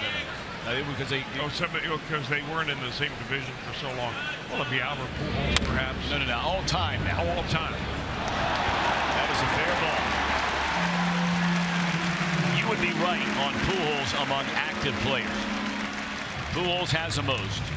47 career home runs. That'll be an error on Suarez against the Reds. But when you start thinking about National League play, going back over the long history, right there, 2 guys that come to mind right away among the all-time giants in the history of the game. Well, Hank Aaron would be one, and I don't know, Willie Mays. There you go. That's what I'm saying. McCovey, Willie guys Mays. like that, Yeah, right? I mean, there you go. If you just, Mike Schmidt would be on that list. I would suggest. That I don't know. I know that Hank Aaron is number 1, and I mean by far number. He had 97 home runs in his career against the Reds. Eddie Matthews, prolific slugger, also with the Braves all those years. Milwaukee Braves. Tied with Willie Mays for the second most, 76 home runs. And then you had Ernie Banks, 61. I mean, those are, I don't know if Matthews ever got to 500 home runs. I don't think he did, but he was well over 400. Aaron over 700. Mays 660. Banks over 500. And of course, there were fewer teams, so he played pretty much everybody in baseball the same number of games. There's one. And the speedy Russell able to leg out the reload.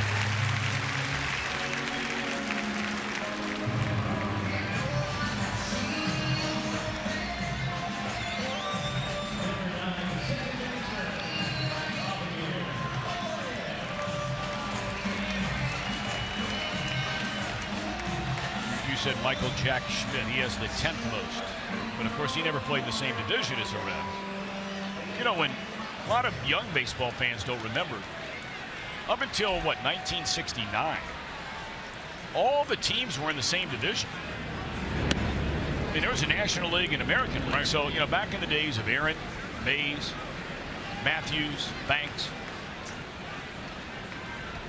and then all of a sudden when they went to divisional play is when they start fooling around with the schedule and how many times you play each team, and they've maneuvered that a number of different times through the years, and now they've got it to a point pretty much where you're playing one series against every team out of your division, a series home and a series on the road, and you're playing teams in your own division anywhere from 17, 18, 19 times.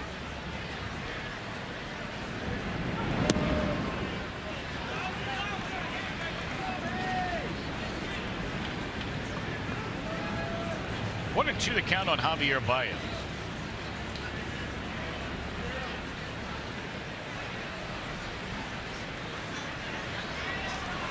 Runners on the corners with one out.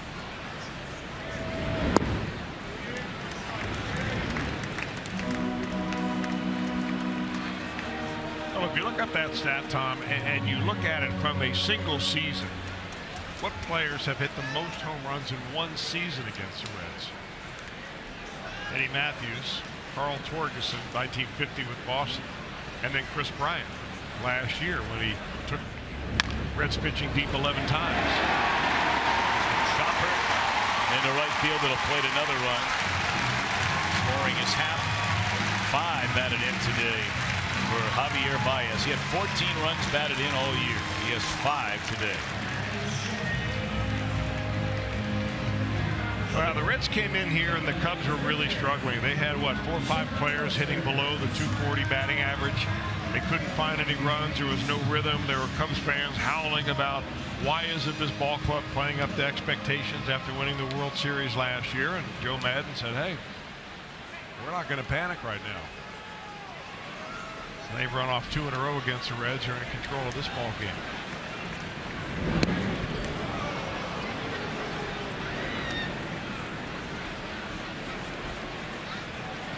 7-0. Lester the batter with runners on the corners.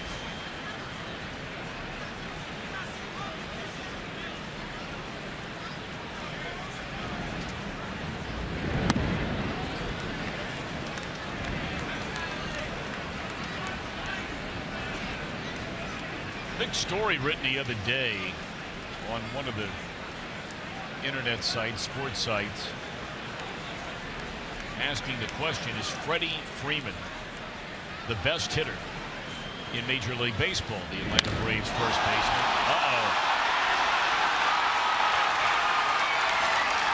Caught out there by Duvall.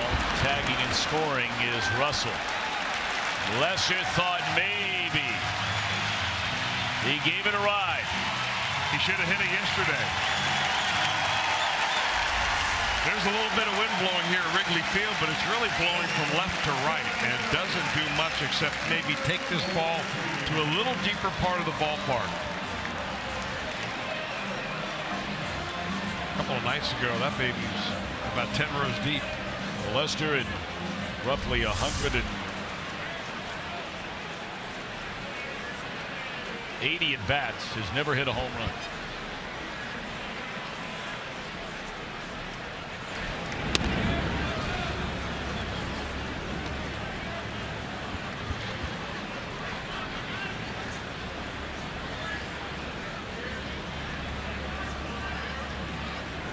These are 2 more unearned runs. Now, granted, Wood got himself in trouble by walking the first batter of the inning.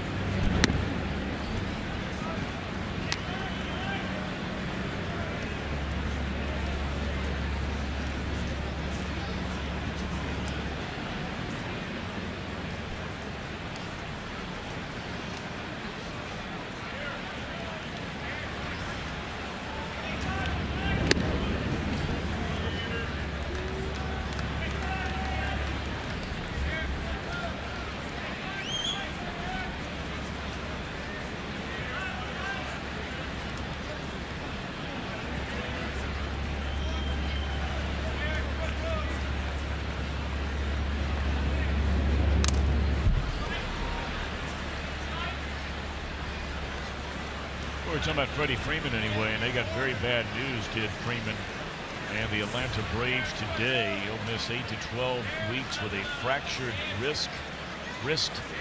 And look at where he ranks. I mean, he was doing just about everything you could be doing for the Atlanta Braves this year.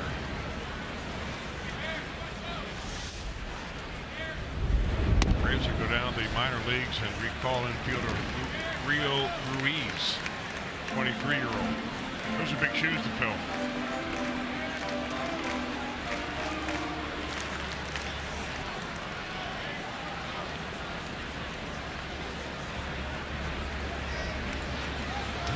2-2 to count on Almora Jr.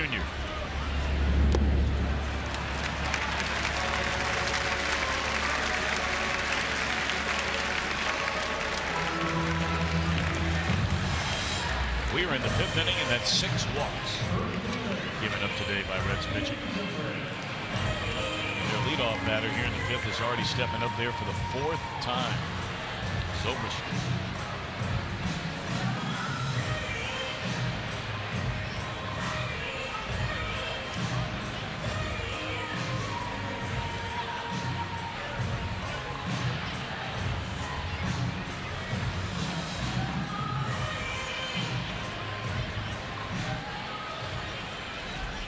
I assume that's Ben Zobrist walk-up music that he picks himself. We don't know that for sure. We have to ask him sometime. And first name Ben. The song is Benny and the Jets. And apparently that is his wife singing that song, a remake of Elton John's big hit back from the 1970s, Benny and the Jets.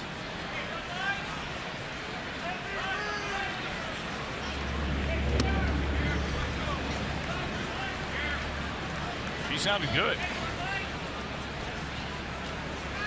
Juliana Zobrist, well known in the Christian music world.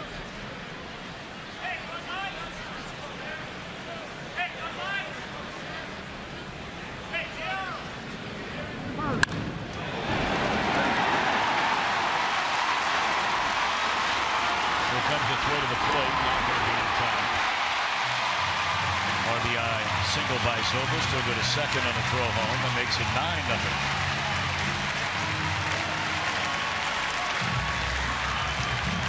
Well, there has been nothing forgiving about this Cub offense on the Reds pitching staff for 3 years running. It has been Hammer City. Well, the Reds have compounded their hitting with some errors of their own, some mental errors in the field, some wildness today. I mean, you've got to be able to throw the ball around the plate, and even a play like that was by Scott Schebler in the outfield. I mean, he was unable to be cut. Goes all the way to the plate. The throw is late, and the runner goes into second base. Now, in an 8-run ball game, 8 or 9-run ball game, that's the kind of thing that you forget about. But those are the fundamentals that, you know, this ball club just doesn't seem to have been able to play so far to kind of pick up the pace a little bit.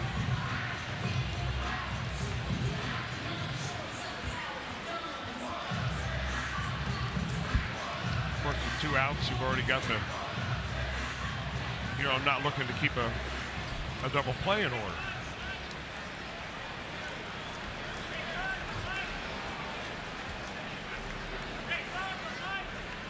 Now Bryant. And there's a soft liner caught by Cozart, which will end the inning. Cubs get 3 more and lead 9-0 at the end of 5.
Presented by Nationwide is coming to beautiful Muirfield Village Club May 29th through June 4th.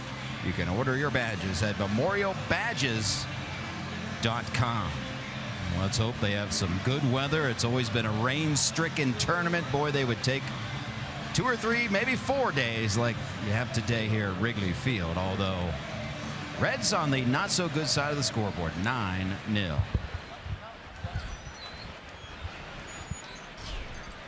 Well, you know, for a change of pace, Jim Day, I had a chance. Normally, you're the guy for this kind of thing. You know, talking to all the big celebrities and all the big movie stars through the years. We've had Robert Redford in town and Danny Glover and Casey Affleck you were just visiting with. A couple of others. And so many movies are being filmed in and around Cincinnati. But years and years ago, I had a chance a couple of times to be around Jim Belushi, of course, actor. Many of you know his work. And his brother, of course, the late John Belushi. So Jim, I'm trying to catch up. I was at least visiting with him for a few minutes in between it. What a good guy. He is a good guy. He's down really here on the field before the game, throughout one of the ceremonial first pitches. Not a great pitch, however. The ovation he got, beloved here in Chicago. Cozart out swinging to begin the inning. Yeah, they love him here. You know,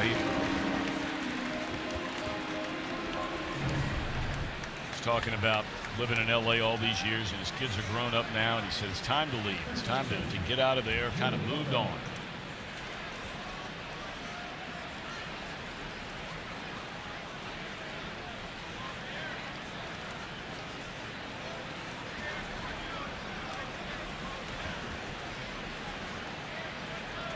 Pirates and the Nationals getting together today after the Pirates rallied late last night against that beleaguered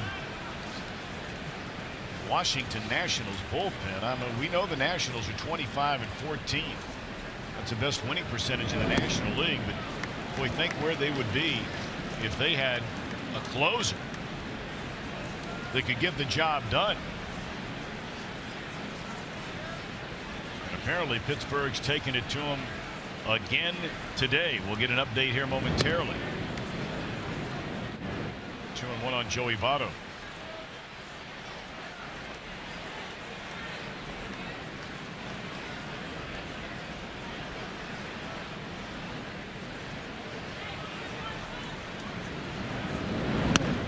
Well, to your point about the Nationals, their relief corps has the worst earned run average in all of baseball, at least in the National League, at 5.3. The Cubs and the Reds are right a little bit over 3.0. So you're looking at 2.5 more runs per 9 innings given up by those relievers than these two ball clubs that are playing here this afternoon that have both pretty good bullpens. All right, well, for an update on the Nationals and the Pirates, let's send it back to Jeff Pecora.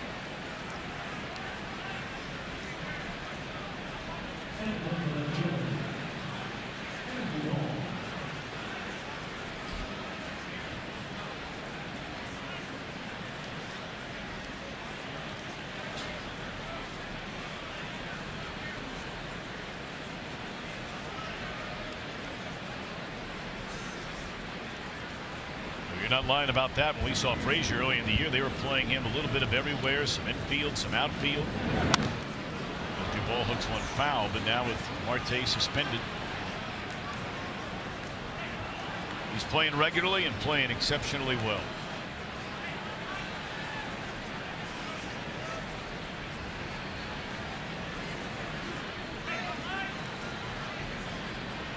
Pirates had really been struggling until they took on the Nationals. You're thinking it might go from bad to worse, and they won the last 2 games of that series against Washington.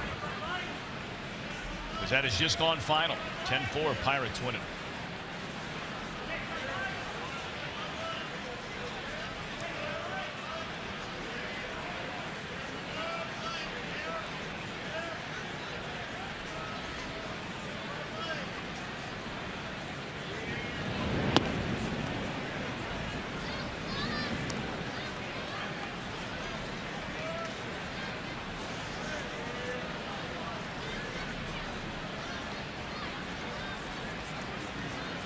Robert Stevenson is getting loose in the Reds bullpen. So probably safe to assume he'll be coming on. The Cubs bat in the bottom of his 6th inning. Should be right under the glove of Baez, who tried to backhand it rather than get in front of it. And he had more than enough time to get in front of it. That ball was not hit very hard. Yeah, that's the teaser of Javier Baez. The strikeouts are one thing. The home runs balance that out. The defense here, he makes tremendous plays. And then just fundamentally goes wrong on this one.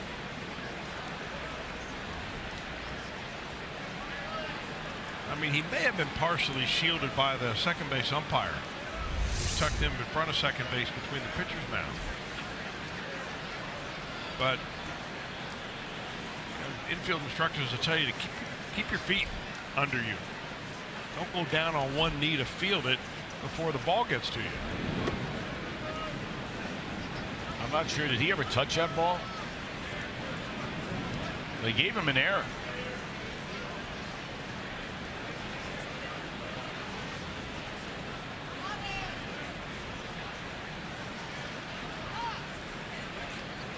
Well, I believe the other night on a pop-up that was in the infield, lost by, was it Baez or was it, I have to look it up, but it was a wind-blown pop-up that went in for an error. That was not touched, but it was given an error.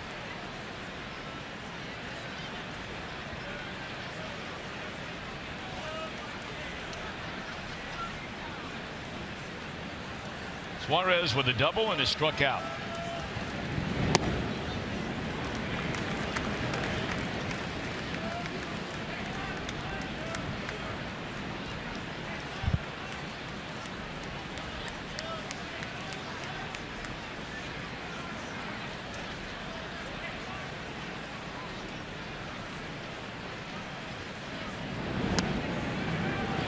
Inside corner, that will even the count. Cubs will stay right here over the weekend. Take on the Milwaukee Brewers. 3 straight day games. Seems like the Reds they've become the team to play so many night games here at Wrigley Field. We've documented that through the years as Suarez has gone on strikes. They have played by far, like by quadruple the number of day game or night games against the Cubs than any other team in the National League over the last 4 seasons. Just as a final note on that, it was Wilson Contreras who muffed that foul fly ball the other night, pop-up, that was charged for an error. And of course the rule book says that the fielder does not have to touch the ball to be charged with an error. Yeah, you could have a routine ground ball hit right at somebody. They bend over to pick it up, don't put their glove on the ground. It goes right between their legs. They don't touch it, but that's an error.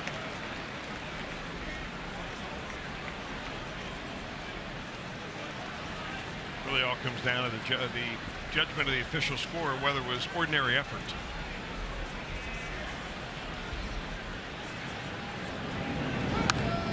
It's funny how the rule book uses that little phrase, ordinary effort, an awful lot. But managers, especially those motivational managers, they don't want to hear about ordinary effort. They want extraordinary effort. And if you want to win ball games, that's what it takes. Tommy Lasorda would frequently be more colorful than that. I remember when Steve Sachs was going through. Remember he had the yips throwing the ball over to first base, and just happened to be playing out there at Dodger Stadium, and that was a long, drawn-out kind of thing. And got there early like he used to at Dodger Stadium, be dropped off in the right field corner, and Tommy be throwing batting practice some days, and other days be hitting fun goes. He's out there, him and Steve Sachs. Yep. Ground ball after ground ball after ground ball. Sachs kept throwing them in the stands. And they were going to beat Steve Sachs until he finally overcame it, which he eventually did. But without being able to get into the exact language used by Lasorda, when Steve Sachs said to him, I'm trying. Well, Tommy made it quite clear that we can find a lot of guys who can try. The question is, can you do it? I think Chuck Knobloch had that problem. Sure too, did. Didn't he? Sure did. You know, you hear from time to time a catcher having a hard time, say, throwing the ball back. Mackey Sasser. Yeah. Dale Murphy had that problem, and then they put him into center field. Became an MVP of the league. I remember Mackey Sasser was painful. Yeah. He'd do a game against the Mets. Schebler's gone on strikes, and I mean, after every pitch, he'd have to tap the ball in his glove like 3 or 4 times before he could just throw it back to the pitcher. Reds are down 9-0.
It is the L train, one of the ways to get here. So we wondered as we go inside the mine, how many Reds players have taken the L train to get here? I have not. I mean, I watch too much like Criminal Minds and stuff like that, and people on those subways and those trains and stuff like that. I mean, see, and I get scared myself. Never in a million years will I do that. It would be something that I would like to go with a couple guys. I wouldn't go by myself, but I would have a couple guys to go with. My parents and some of my relatives were there, so we could barely get a seat. I mean, that was the last time I'm going to take it, I think. You have to be a man of the people. You got to ride the L train, just like common man Tom Brennan. Thank you very much, Jim. You know, it's funny you say that, though, because all the years that I worked here, I used to ride a bike the first 2 seasons, and then I moved and ended up having to drive. I was quite surprised, though, by some of those answers. I mean, there is nothing unsafe at 11 o'clock or 9 o'clock in the morning, 9:30, 10 o'clock in the morning. I mean, not even remotely unsafe about getting on the train downtown and taking that thing out here to the ballpark. Well, now after a game, you're not going to do it. Too many people around. But they're coming here 4 hours before a game starts. What do you mean? Nobody ever rides a train after a game because it's too crowded? No, I'm saying maybe some players wouldn't want to because the people wouldn't recognize them, that kind of thing. But I mean, look, so many of these Reds are so young that they're going to people not going to recognize them anyway. You know, first or second year in the big league. I was really surprised. Well, they've got a bus that takes you to and from the hotel to the ballpark, and it's very easy. And you know, it's more of a hassle to walk over to the train stop. Yeah. Off of Ohio Avenue and pick that one up. Although if you're a young person working in Chicago, a lot of kids don't even have cars. So public transportation is the way to go and only way to go. Occasional Uber. That's what my son does. Lives north of the city, and it's on the L to and from every day.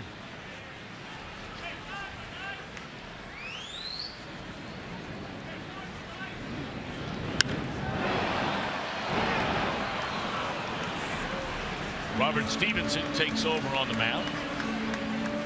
Third Reds pitcher used. Blake Wood goes in and he gives up 3 unearned runs.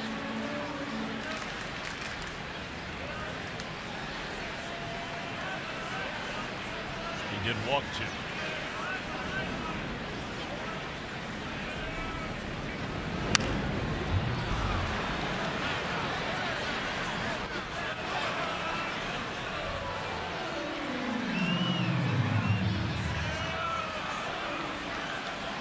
Cubs jumped on Amir Garrett, who walked 3 batters in the first inning.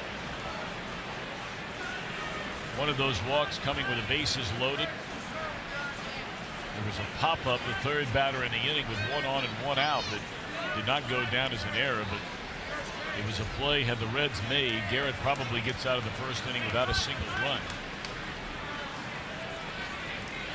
4 more batters would come to the plate after what would have been the third out. And Javier Baez, one of those, hit a grand slam. Garrett would not allow another run until the 4th solo home run by Bryant, and then Amir out of the game after 4 innings. And an error by Suarez, along with a couple of walks, leading to the 3 runs in the Chicago 5th. And there's another walk. The first batter that Robert Stevenson faces out of the bullpen.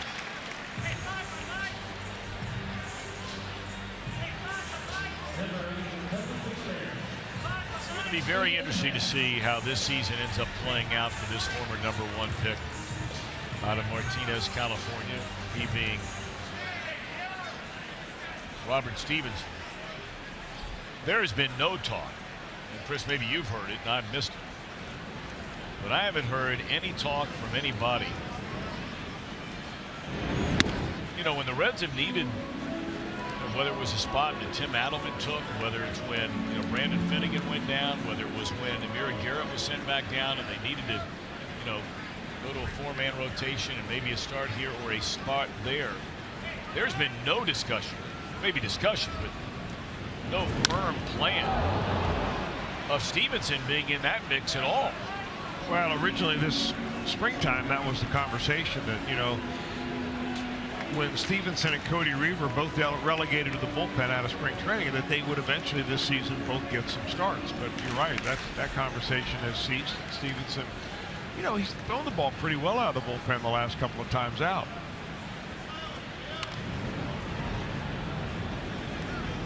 It makes you wonder if the Reds aren't maybe resigned to the fact that that is the future of Robert Stevenson. Could be. I think a lot of that, though, is determined by Robert Stevenson. I mean, if you're lights out in the bullpen and you show the ability to have 3 pitches you can control, throw for strikes, and they're effective, and you need a starter in the rotation, he may be under consideration. But I mean, you have to distinguish yourself. I think a lot of these guys who got starts so far this season because of the decimation of the projected starting rotation. Homer Bailey not able to pitch, DeSclafani coming up lame, now Brandon Finnegan. There were so many wide open spots. You show up maybe later in the year when everybody gets back healthy again. Hopefully that happens. And then go into spring training, and out of next year's spring training, there won't be an ongoing audition for one starter after another. So a lot of these guys that have had a few starts and get sent back down to minor leagues, they're thinking, well, I'll get my start again here pretty soon. That may not happen. At least not with the way that it has been so far. It's just been one revolving door after another of new pitchers coming up and trying to fill in that starting rotation. And giving guys starts when, quite honestly, they haven't earned the right to get another start. Well, there are guys on their heels that want that shot too. Malley, Castillo, etc.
game summary. A 5-run Chicago first, highlighted by a grand slam off the bat of Javier Baez. In the first start since May the 6th. For Amir Garrett, it would last 4 innings. He gave up a solo home run to Chris Bryant. His 12th career home run against the Reds. And John Lester's is doing what he generally does, especially here at Wrigley Field. Oh, you're not kidding about that. He was 19-game winner last year for the Cubs. He came in this game having won 1 game and lost 2, but earned run average still very good, and he is much more dialed in today. And when the Reds saw him earlier in the year, when they saw him in Cincinnati back on April the 21st, they routed him for 5 runs in 5 1/3 innings, or 5 2/3.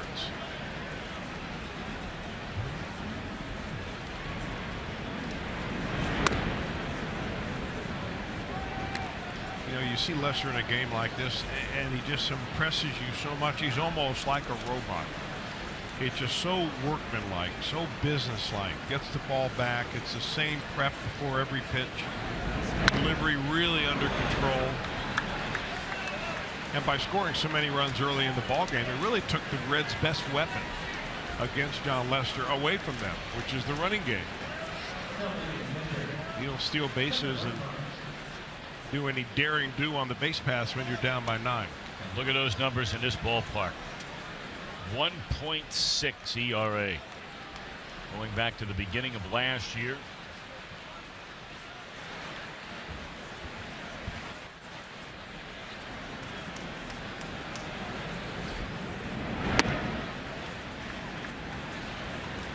You know, this Cub team in a lot of ways is built a lot like, even though they had an influx of far more talented young position players.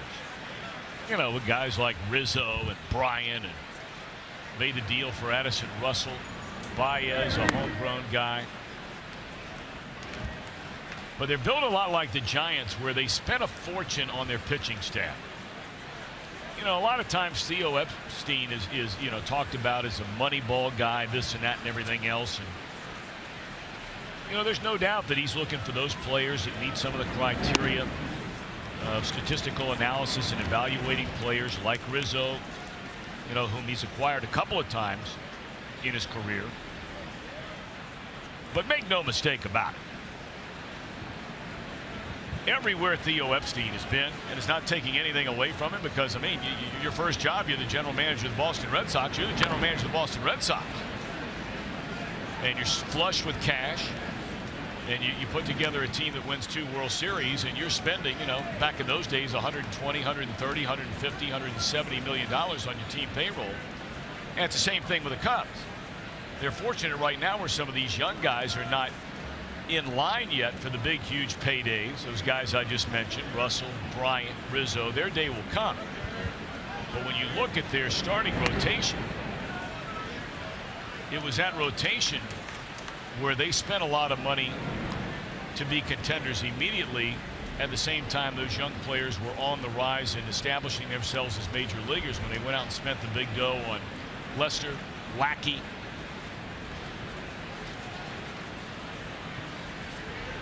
And of course, then they spent a fortune in the free agent market with a guy like Jason Hayward, who we haven't even seen in this series on the disabled list. Well, Hayward is by far the highest paid player in this ball club, and that goes right through the year 2022. John Lester is next. They are paying him through 2021. And then surprisingly, Ben Zobrist. There's another one. They went out and making a ton of money. Yeah. So Lackey, free agent after this year. Arrieta, free agent after this year. Wade Davis, free agent after this year. So there'll be some refitting being done here in Chicago. There's a big difference in Moneyball that Billy Beane is playing in Oakland and Moneyball that Theo Epstein has played in Boston and Chicago. You moved the decimal point over a couple of places. Yes, you do.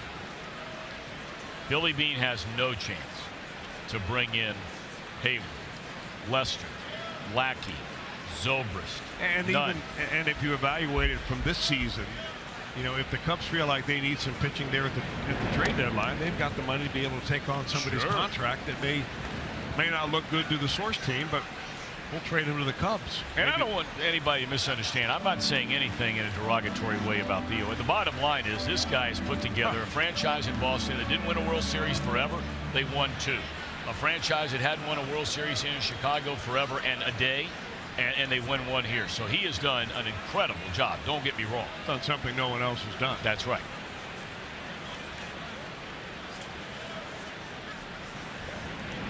You know, the one thing that has really impressed me about the Cubs, and we see it from a different perspective as broadcasters, but we see the guys who are their scouts from different teams up in the media room all the time. They eat with all the broadcasters and so on, employees of the ball club. The Cubs have some really qualified scouts, and a lot of them. I've never done an evaluation of how many scouts they have compared to other teams, but I know that the guys that they have scouting for them, they are sharp. And that makes a difference. So you may say that, well, the Cubs front office is a Moneyball type of front office, but believe me, they've got some veteran eyeballs watching players play.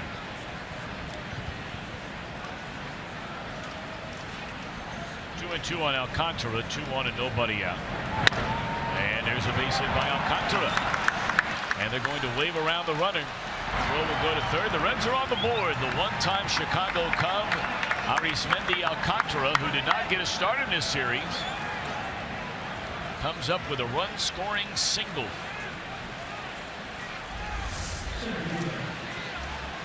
Taking the ball the other way. That's a good bit of hitting by the former Cub.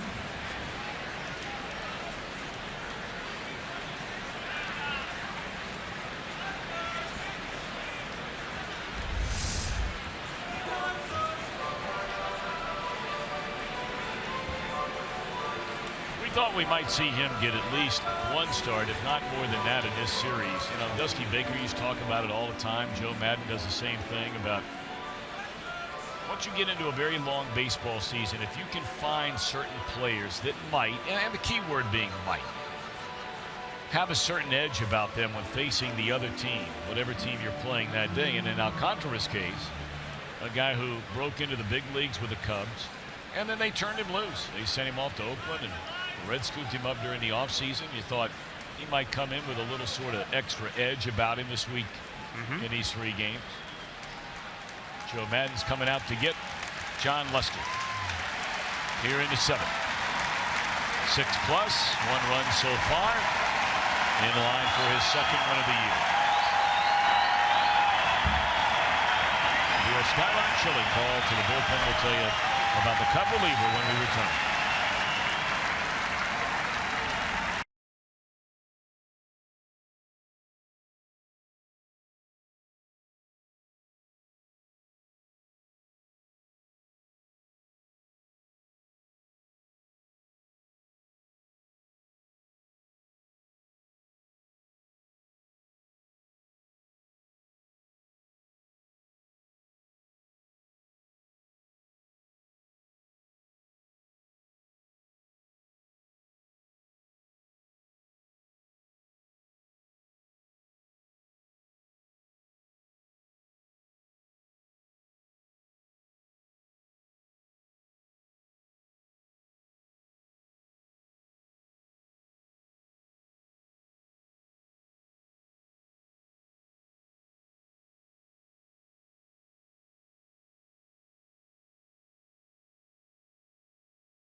Straight singles and a run here in the Reds' 7th inning, but this team leads 9-1. Hector Rondon, the one-time closer for this Cub team, will take over on the mound. He's got the stuff to be the closer, and he's kind of an enigma because you watch him warm up and you watch him pitch, and you think, man, how does anybody really hit this guy? But this year they're really not hitting him very much at all. Pretty good earned run average, very excellent batting average against, under 180. But he's been knocked down a couple of notches on that reliever totem pole.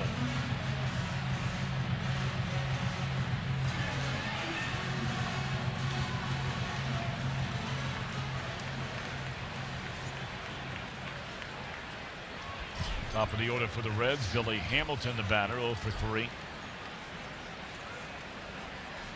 Barnhart at second, and Alcantara with a run-scoring pinch hit single, the runner at first.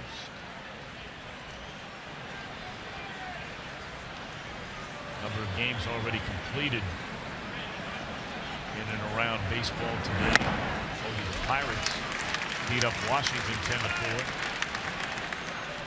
Colorado already probably on the way to the airport in Minneapolis. A 5-1 winner over the Twins today. Oh, I beg your pardon. They got to play a day-night doubleheader today. They were rained out yesterday, so they might be getting in pretty late. And Detroit edges Baltimore 6-5, a final. Everything else will be later tonight. Although Texas has a 5-2 lead over Philly in the bottom of the 6th inning in Arlington.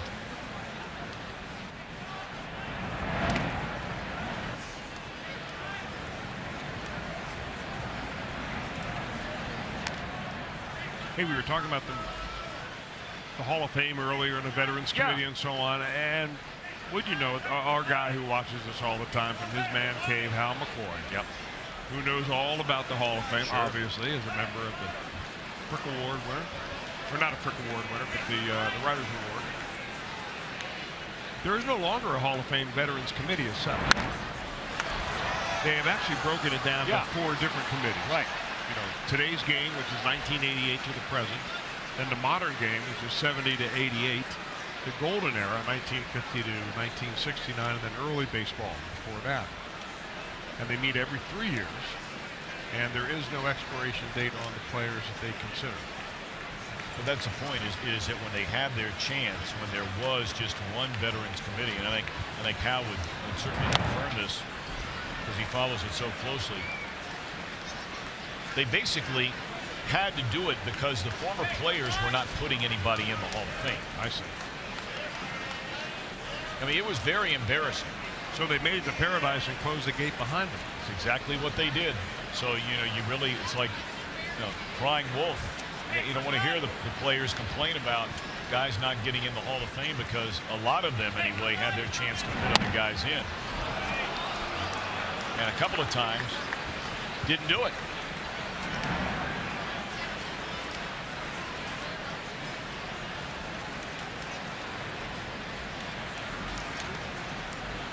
You brought up a great point, I think. I mean, you're talking about these guys meeting now, doing it every 3 years. So if you don't get in and you're a guy, say, in your 70s, Jim Cott would come to mind. Davey Concepcion would come to mind. Probably in the 60s now. Right on down the line. Alan Trammell, just a Dave Parker, some of the names we're throwing out there. And maybe they're in poor health, whatever it might be. You know, you don't get in this go-round. Now you're waiting another 3 years for the next go-round. You know, in a pro football Hall of Fame. That ball is in the air and driven into deep right center field by Hamilton. And that ball's up against the ivy and sticks in the ivy. It's a bad break for Billy because he would have had at least a triple and 2 RBIs. Instead, they'll make him stop at second. That's the rule. When it goes into the ivy, if you don't reach in there to grab it, that's the key. If you don't reach in there and try to find it, it'll be a ground rule double. Yeah, and it's really particular to this ballpark because the lodged ball rule is such that if a fielder goes out there and throws his hands up, by rule the umpire's got to go out there and verify that the ball is actually lodged, because sometimes a player may do that if it used to go down underneath, say, the bullpen bench. The umpire would say, no, that's a live ball. But here at Wrigley Field, because the ball could go in there and it could dislodge itself a couple of seconds later, or maybe dislodge another one that started there from batting practice. So they automatically call those ground rule doubles as soon as it disappears into the ivy.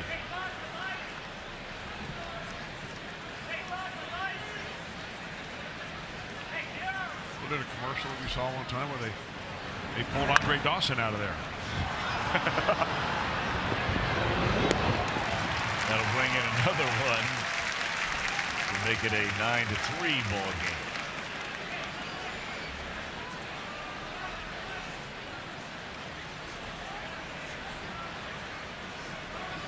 All of these runs charged to Lester. Runner at third. One out, and here's Votto, who's doubled, bounced to third and walked.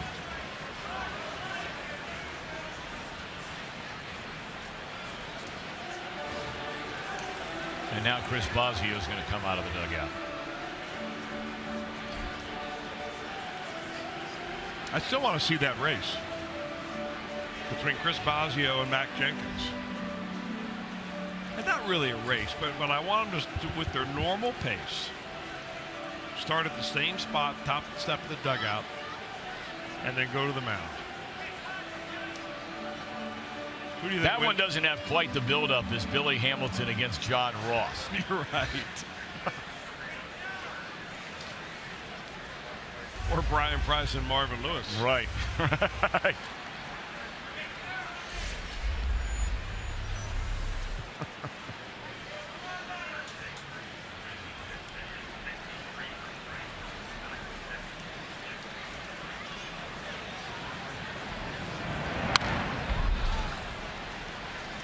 Well, that's about as big a swing as you'll see Joey Votto ever take right there. I mean, really swung himself out of balance, which is something you don't see very often at all. Watch him follow through on this.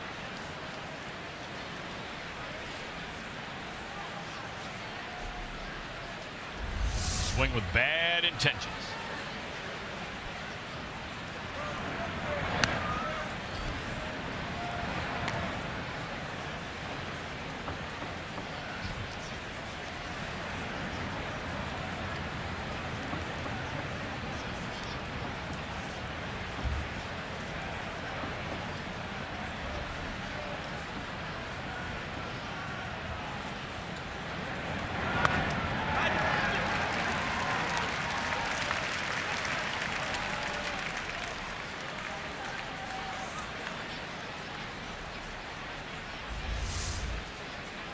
Reading it like a fastball and watching it dart away.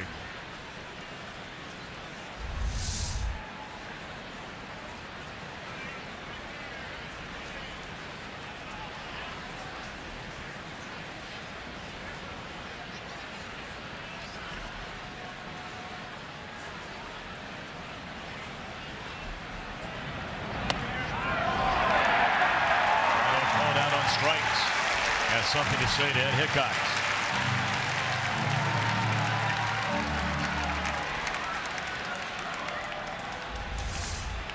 Hollow of the knees. That's a pretty good 1-2 pitch combination right there. The slider that he buried down right below the zone that Votto had on the second strike, and then comes back with 97 on that spot right there. Not much you can do about it. So 2 away in the inning, and here's Adam Duvall. Strike one. Adam 0 for 3, reached on an error by Baez in the 6th.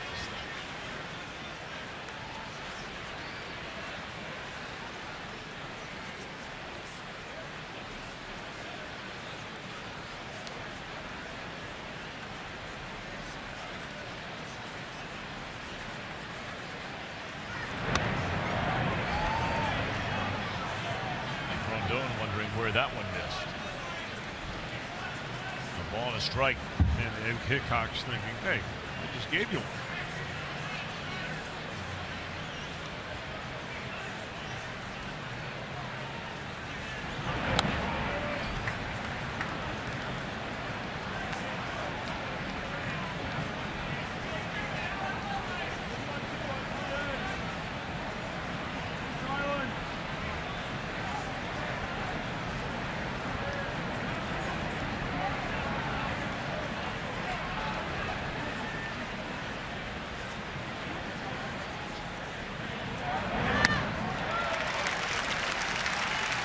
Two and two.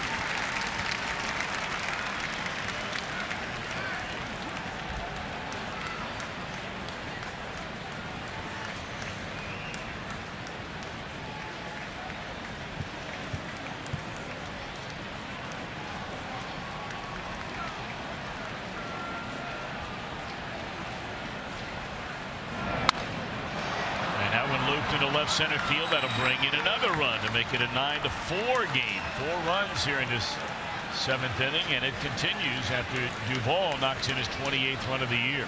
Hangs in there on that slider, does Duvall, elevated just a little bit by Rondon.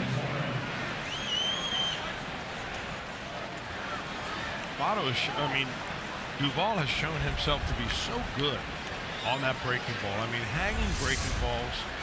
You know, they call them cripple pitches, they call them cookies. But I mean, that's where he does a lot of his damage.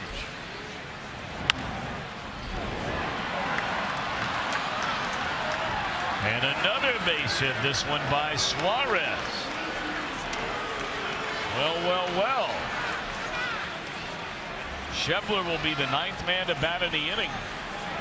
You know, the interesting thing about having none of the mounds within visible reach of the seats or the ball field is that you take away the emotions of looking it down the line and seeing a couple of guys warming up that maybe wanted to come into the ball game. Because you really can't tell when you're standing on the mound whether there's activity in the pen or not, because all the bullpens are underneath the stadium, completely out of view. You got to figure they've got somebody up there. It's going to be Scooter Gennett actually to bat in the pitcher's spot. Failed to tell you that Alcantara had already come into the game to play right, and Stevenson entered the game. So Gennett with 4 in, 2 on, 2 out. Looks at a ball.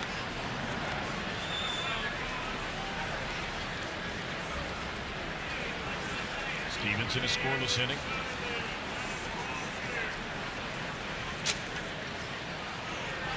Those runs batted in and all of baseball by players with 75 or fewer at bats. One on Gennett. Michael Lorenzen warms up for the Reds.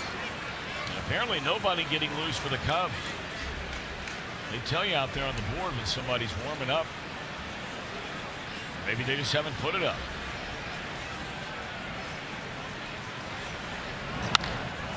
High pop-up. Should end the inning, although you never know at Wrigley. It will. Reds get 4, trail by 5 as they stand and stretch at Wrigley Field.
Belushi. Of course, the brother of the late, great John Belushi. But Jim went to Wheaton Central High School and attended the College of DuPage. Graduated from Southern Illinois University down in Carbondale. Of course, a big star in the primetime legal drama The Defenders. First burst on the scene with that movie. Remember that movie back in the mid-'80s, About Last Night? Was it?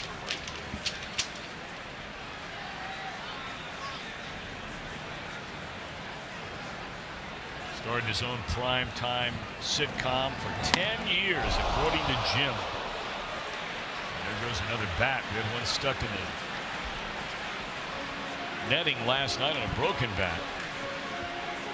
As Michael Lorenzen takes a ball for the Reds in this bottom of the 7th inning. 9-4, Cubs lead it.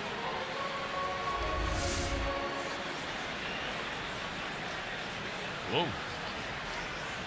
Look out, bat boys, look out on deck circle. That's Baez over there.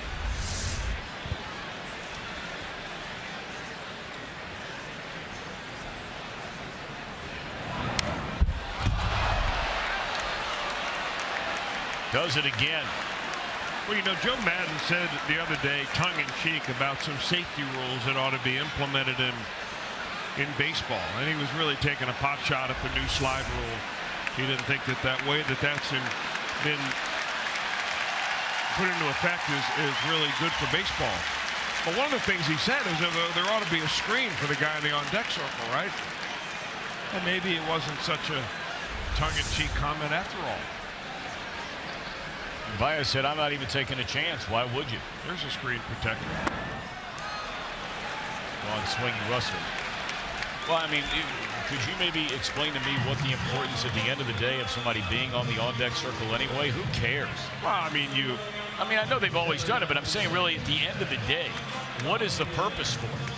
Who cares? I think you have to have someone in the on-deck circle. And I know you do by rule, but I'm wondering why.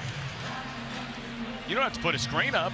Just take away the on-deck circle. I mean, you walk down 10 feet in every single one of these ballparks now, and there's a place they can swing a bat and hit off the tee and do whatever they want to do.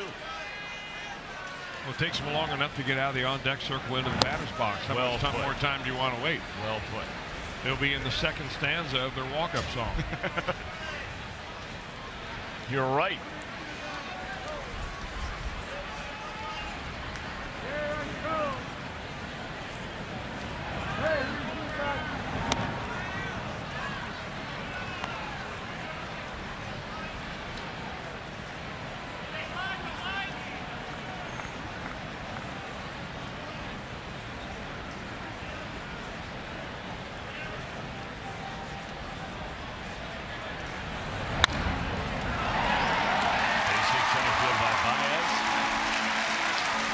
Trying to get as far away from that on-deck circle as he can. Tomorrow, Reds and the Rockies. Come on down. You can get there as low as $12. We have the big fireworks show after the game. Grateful Dead soundtrack for that. Presented by Nathan's Famous. Visit Reds.com for tickets. Hopefully a good remedy for the Redlegs getting back on the home front, where they played so well that last homestand.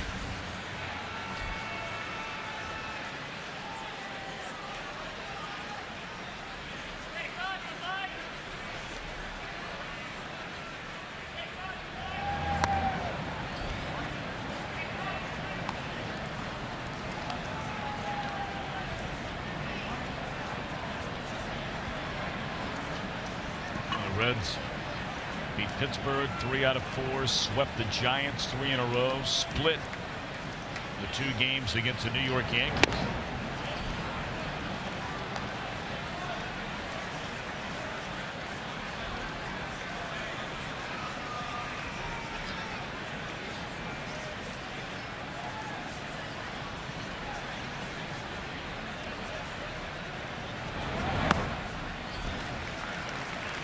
Tommy La Stella batting for Rondon.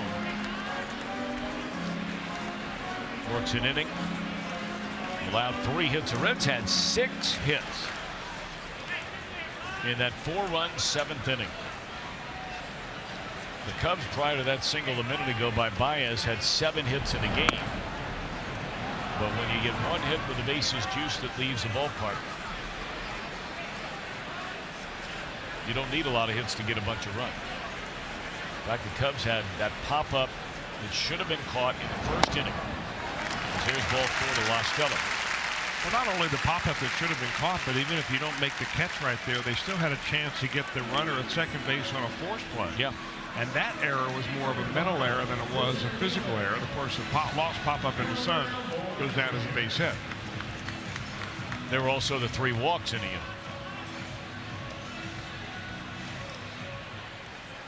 Speaking of walks, that is 7 of them now.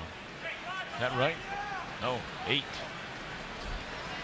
8 of them by Reds pitching in this game. Everybody that's been out there has walked at least 1. Amir Garrett walked 4. Blake Wood walked 2. Stevenson walked 1 last inning. The only thing they really got off of him.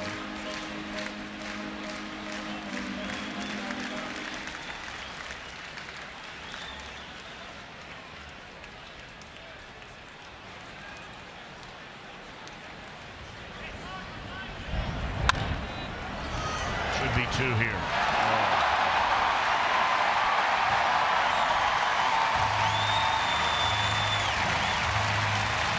Bases are loaded. That'll be an error on Zack Cozart.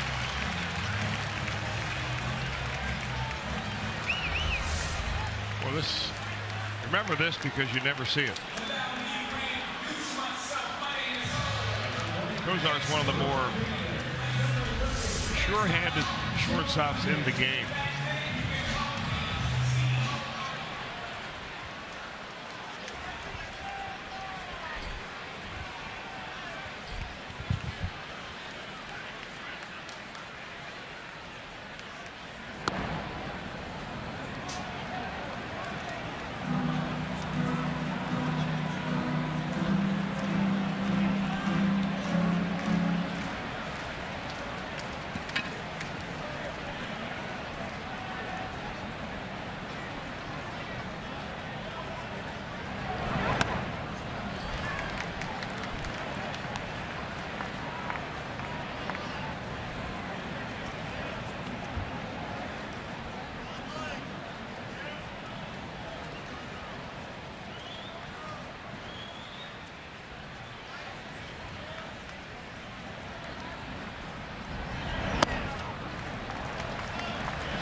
The bullpen. Waiting to see who they're going to bring on. Maybe another chance for a double play. Cozart's going to handle it himself. So, after the boot a moment ago, Lorenzen gets a double play ball. 5-run game, 8th inning coming up.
From Great American Ballpark, 6:30 for Reds Live tomorrow night. We'll get you set for the first look at the lineups, interviews, and more. It's presented by Ray St. Clair Roofing.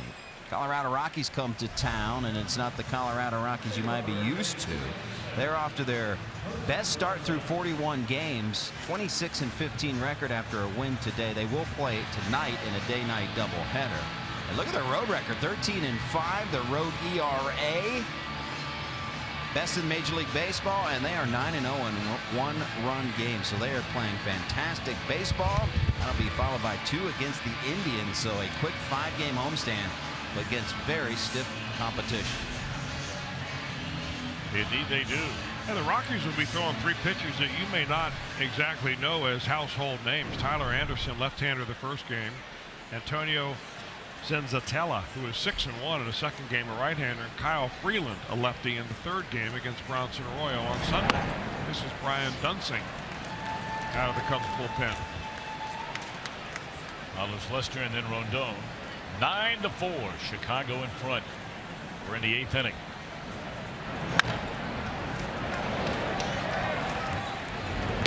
So we'll throw out Peraza. Jose 1 for 4.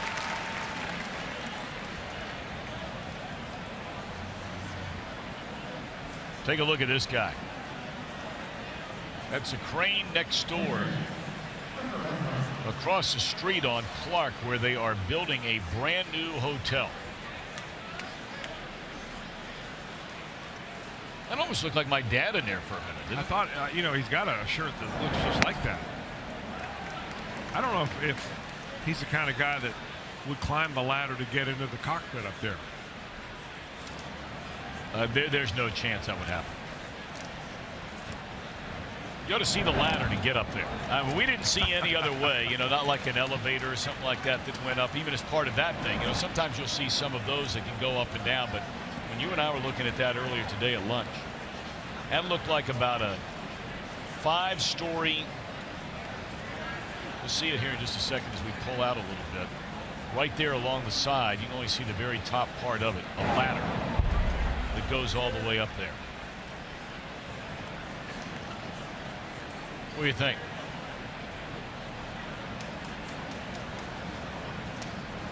Almost looks like a hockey mask under a football helmet.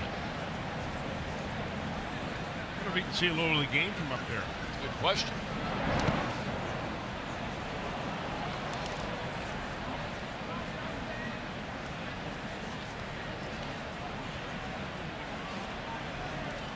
I sure hope they have a place for those guys to park every day when they come over here, or else they'd be losing money on this job. Well, they should take the L, right?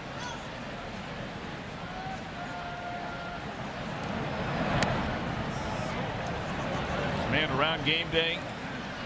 Woo. You better bring your wallet. If you're not taking the L and you're having to drive in maybe from the suburbs or something like that, Better leave early. right about that.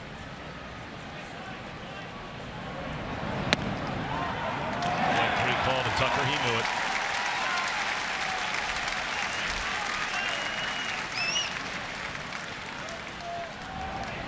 Dunsing is one of those converted starters now into relievers. He was a starter part-time anyway for the Minnesota Twins from the time he broke into the major leagues in 2009.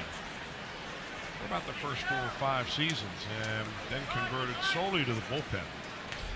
He's been a guy that's been in an awful lot of ball games until last year. Helped get him this year. Alcantara knocked in the first Reds run, the first of 4 they scored in that 8th inning. A single into right field.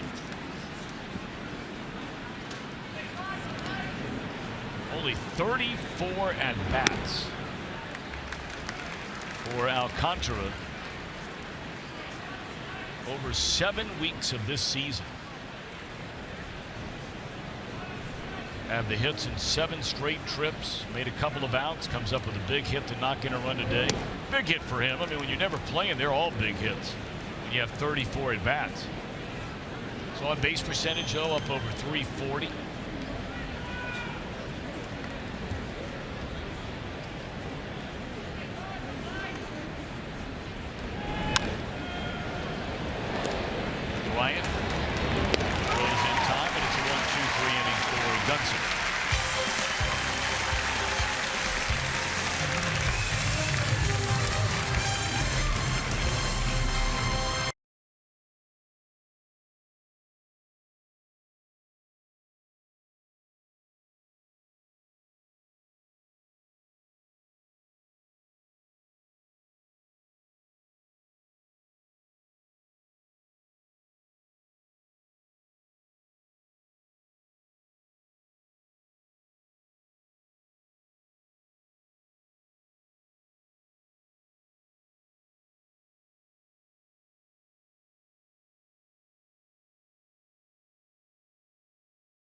Reds baseball on Fox Sports Ohio, brought to you by Kroger. Stop by your neighborhood Kroger to save big store-wide. Great food, low prices at Kroger.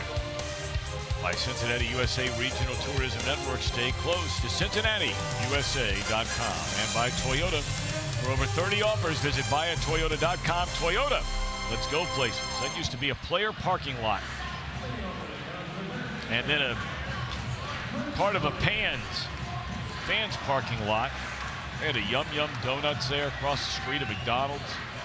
All of that long, long gone.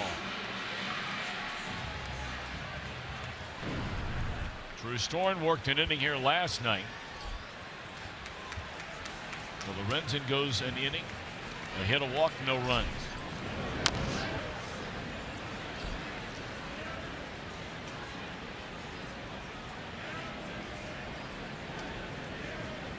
Reds are down 9-4 as the Cubs bat here in the bottom of the 8th inning.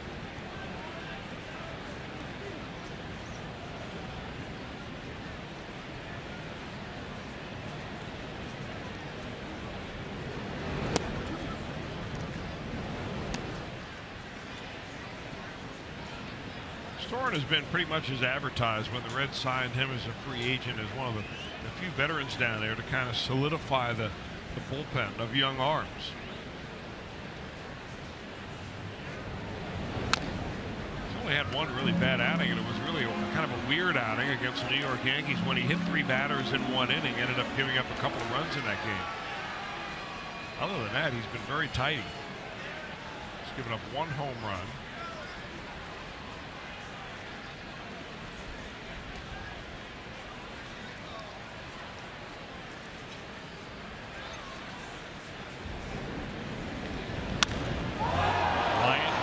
One to right. Alcantara on the move and battle that sunshine. Now that's looking directly into the sun. Yeah. Sun fades behind the third base bag. The way this ballpark is configured. Alcantara is deceptively fast. I mean, he's very smooth. Every one of his athletic movements is just like silky smooth, it seems like. I think he impressed his ball club when the Reds picked him up off the waiver wire because he is so versatile, can play just about any position on the field when he gets a chance.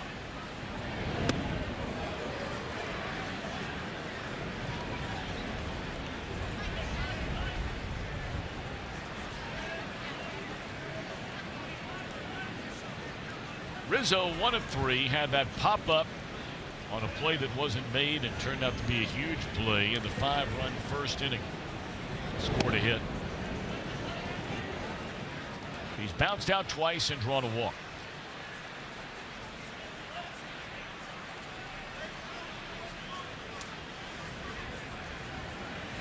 So Rizzo has walked the same number of times this season as he has struck out.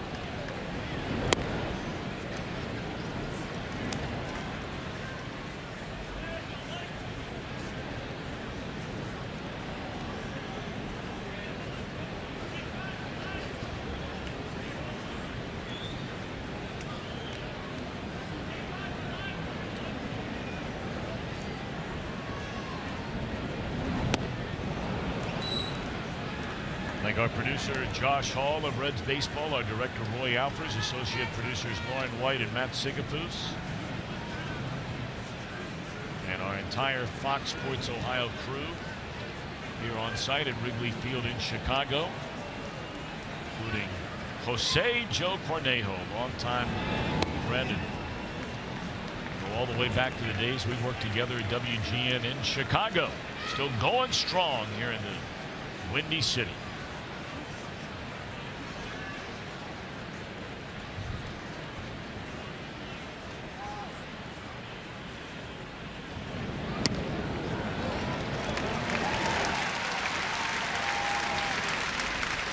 The 9th walk given up by Reds pitching in this game.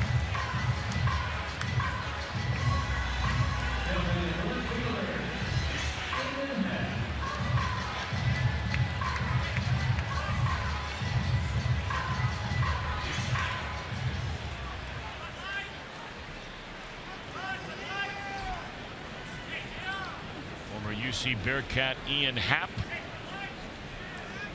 That starts in 3 straight games in this series. 2 in center, 1 in left. 1 of 3 today. A double, a line out, a strikeout. Has walked and scored a run. Not bad numbers as a first-team All-American for the Bearcats.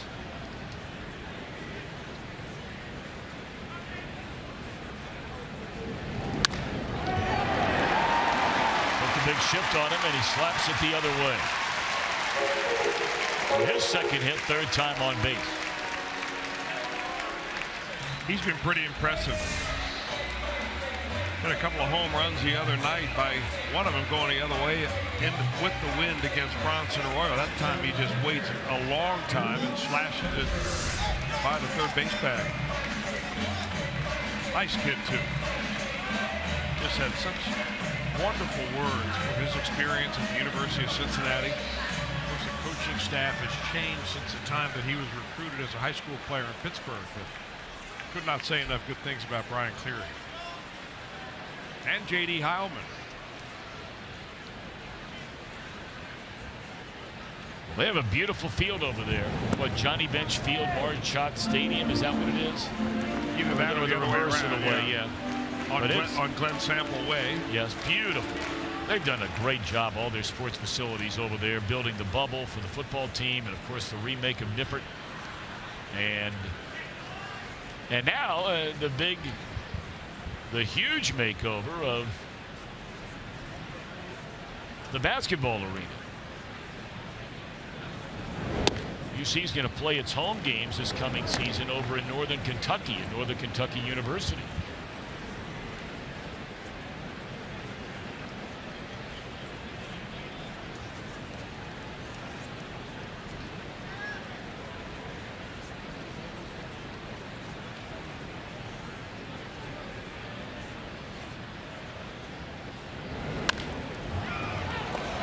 Fair ball, and that's a double play.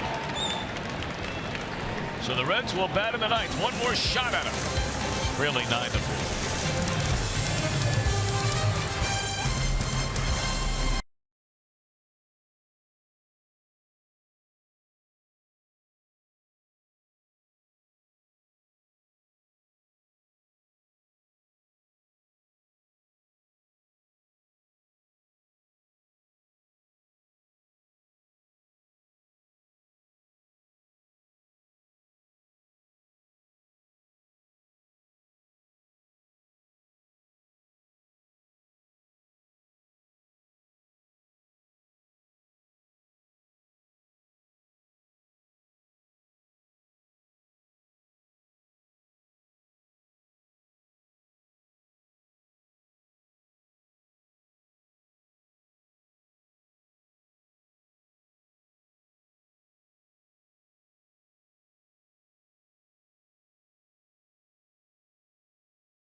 Saturday, you can be there for as low as $12. And don't forget, Saturday, that's a 4:10 start.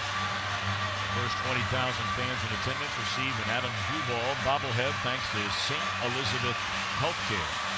Visit Reds.com for tickets. Again, 7:10 tomorrow night. 4:10 Saturday. 1:10 start time Sunday. And then Monday and Tuesday, 7:10 starts against the Cleveland Indians. Here are some of the names we were talking about, Chris, and I don't think many people out there have heard of any of these guys. No, but you look at the guy who's pitching in that second game, who is 6-1 right now, Antonio Senzatella.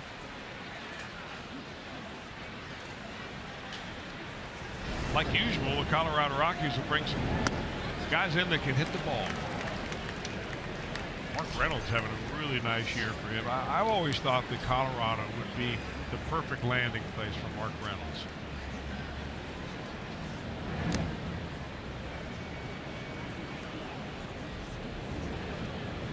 Of course, the Rockies, you know, so many years through the years, they've started off well, kind of like they've started off this year. And, you know, then you look up come maybe the 4th of July weekend, and they're pretty far down the track. We'll see how they hang in there. As Hamilton shoots one into right center field, a hit to begin the inning. Well, if the Reds are able to come back from this ball game, they will be very much like what happened with the Big Red Machine back on August the 11th, 1976, from 9 runs down. They were trailing 10-1 in the 6th inning, and that ball club came back, tied the game up, eventually won 13-10 in 10 innings against the Cubs. Can the Reds repeat history? They got to start by getting guys on base, and Hamilton with a base hit, and now he'll advance on to second. It'll be a pass ball on Contreras.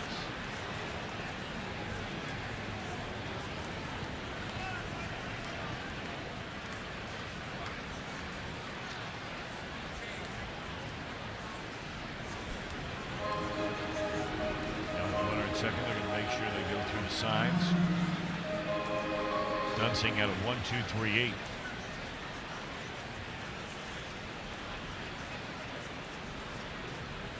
Trying to become the first ever visiting player to homer in 6 consecutive games here at Wrigley Field.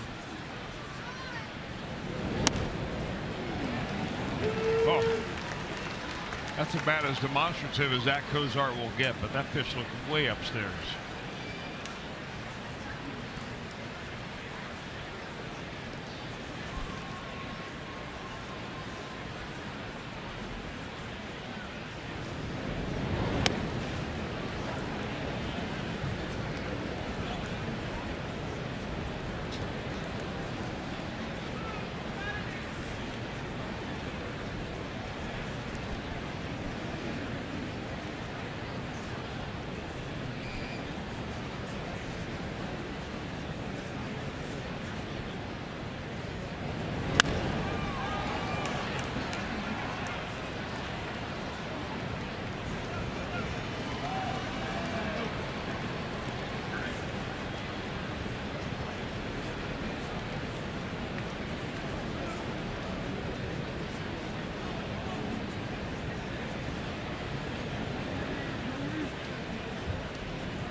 On to third, so the first 2 or more down 5 here in the last of the 9th inning. Cozart his second hit today, and here comes Votto, who's 1 of 3 with a walk. Joe Madden may be forced to get his closer up.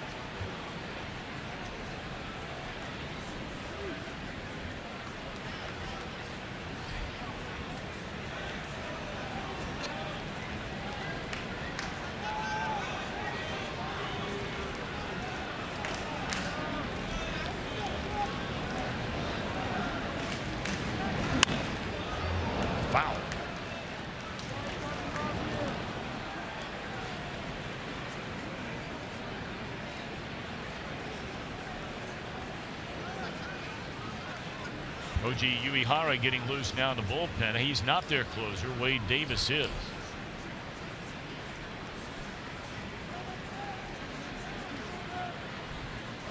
Apparently he's ready to go.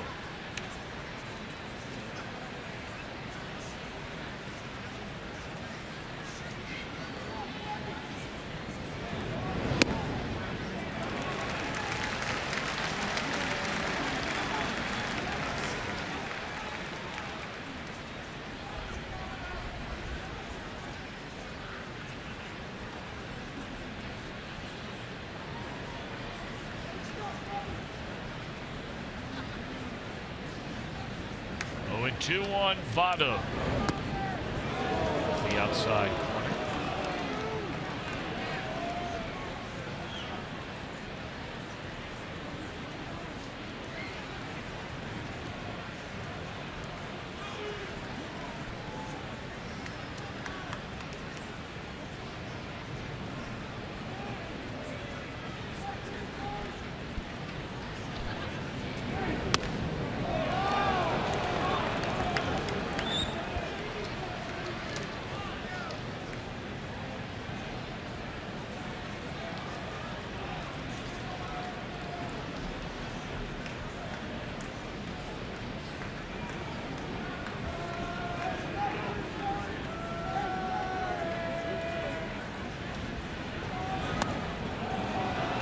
Make it 3 balls and 2 strikes on Votto.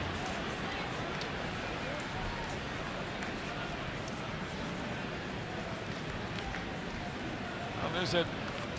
Came out for a little break. Before he goes back in there. 3-2 on Joey Votto. I think he was going back into the bullpen. Looked like there was a box up there that was air conditioned, just like the bullpens are here. Come on. You're stuck up there. They better have something going on. Check him out.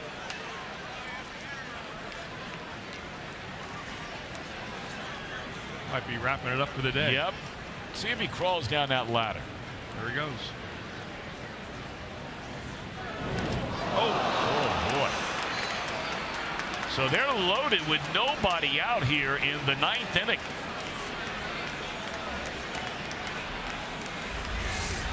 And it now is a save situation with a tying run in the on-deck circle.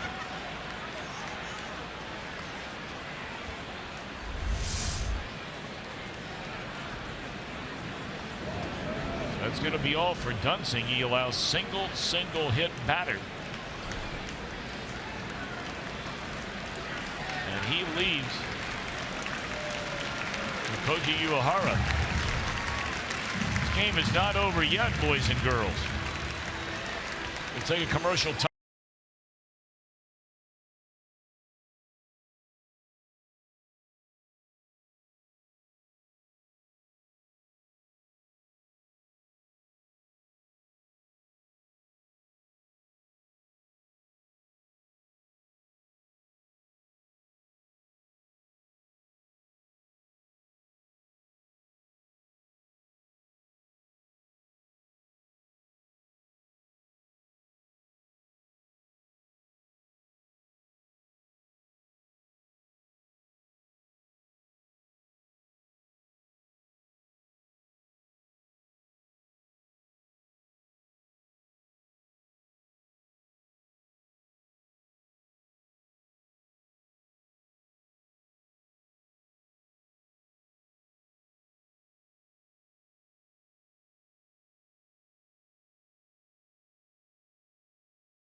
To nothing.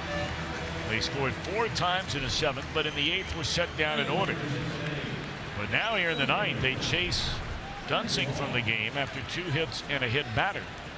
And the Reds have them loaded, trailing by 5 as Uehara takes over on the mound. He came in and pitched the other night and gave up a couple of runs in his 1 inning. The Reds right now in the middle of the lineup that you were saying, Tom, that hopefully are becoming alive a little bit with Duvall and Suarez coming up. Duvall 1 of 4 in the game, had an RBI single and that 4-run 7th.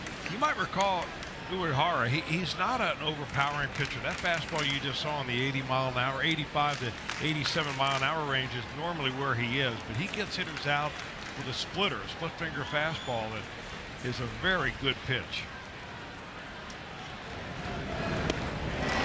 Like that.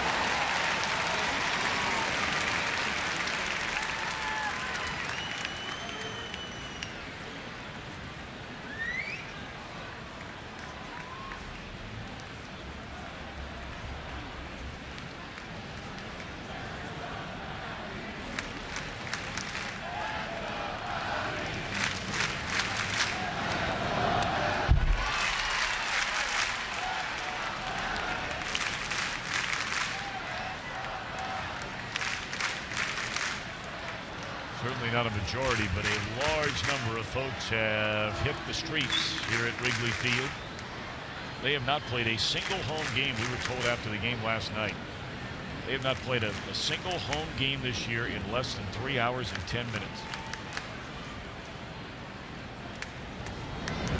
High fly ball down the left field line. Does this stay in playable ground? It is. That's a fair ball. Boy, I tell you what, the Reds are really, really lucky that Bryant whiffed on that relay throw. Because Cozart took off for third base. Hamilton scores, and he was out there on a line with nowhere to go. And they cut it off, he'd have been doubled up by 10 feet. I mean, with Billy Hamilton running, why would you ever let that ball go through? I mean, I know the left fielder is very shallow right away. He let it go through because he threw it over his head. That's why. Yeah.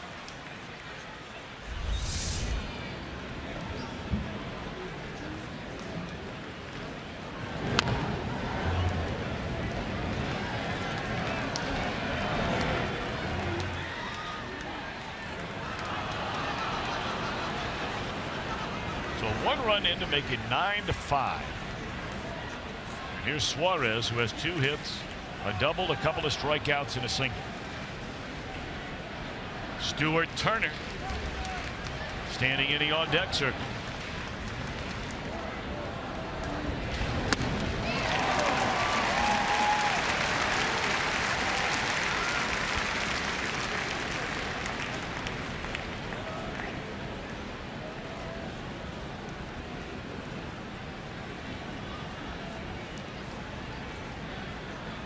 Nothing in 2 on Suarez.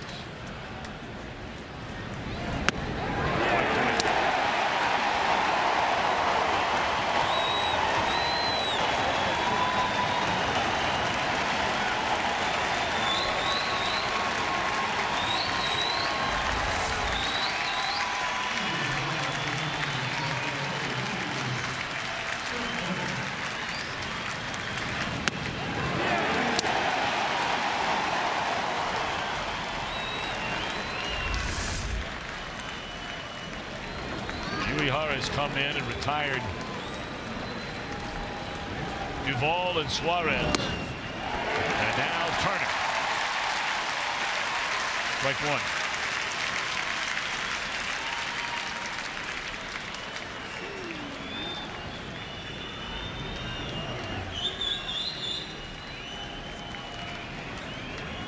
Mesoraco must not be doing well at all after they initially thought his injury was not much to speak of. We have not seen him at all, and if there's ever a situation that has his name written all over it to pinch hit, it would be right now.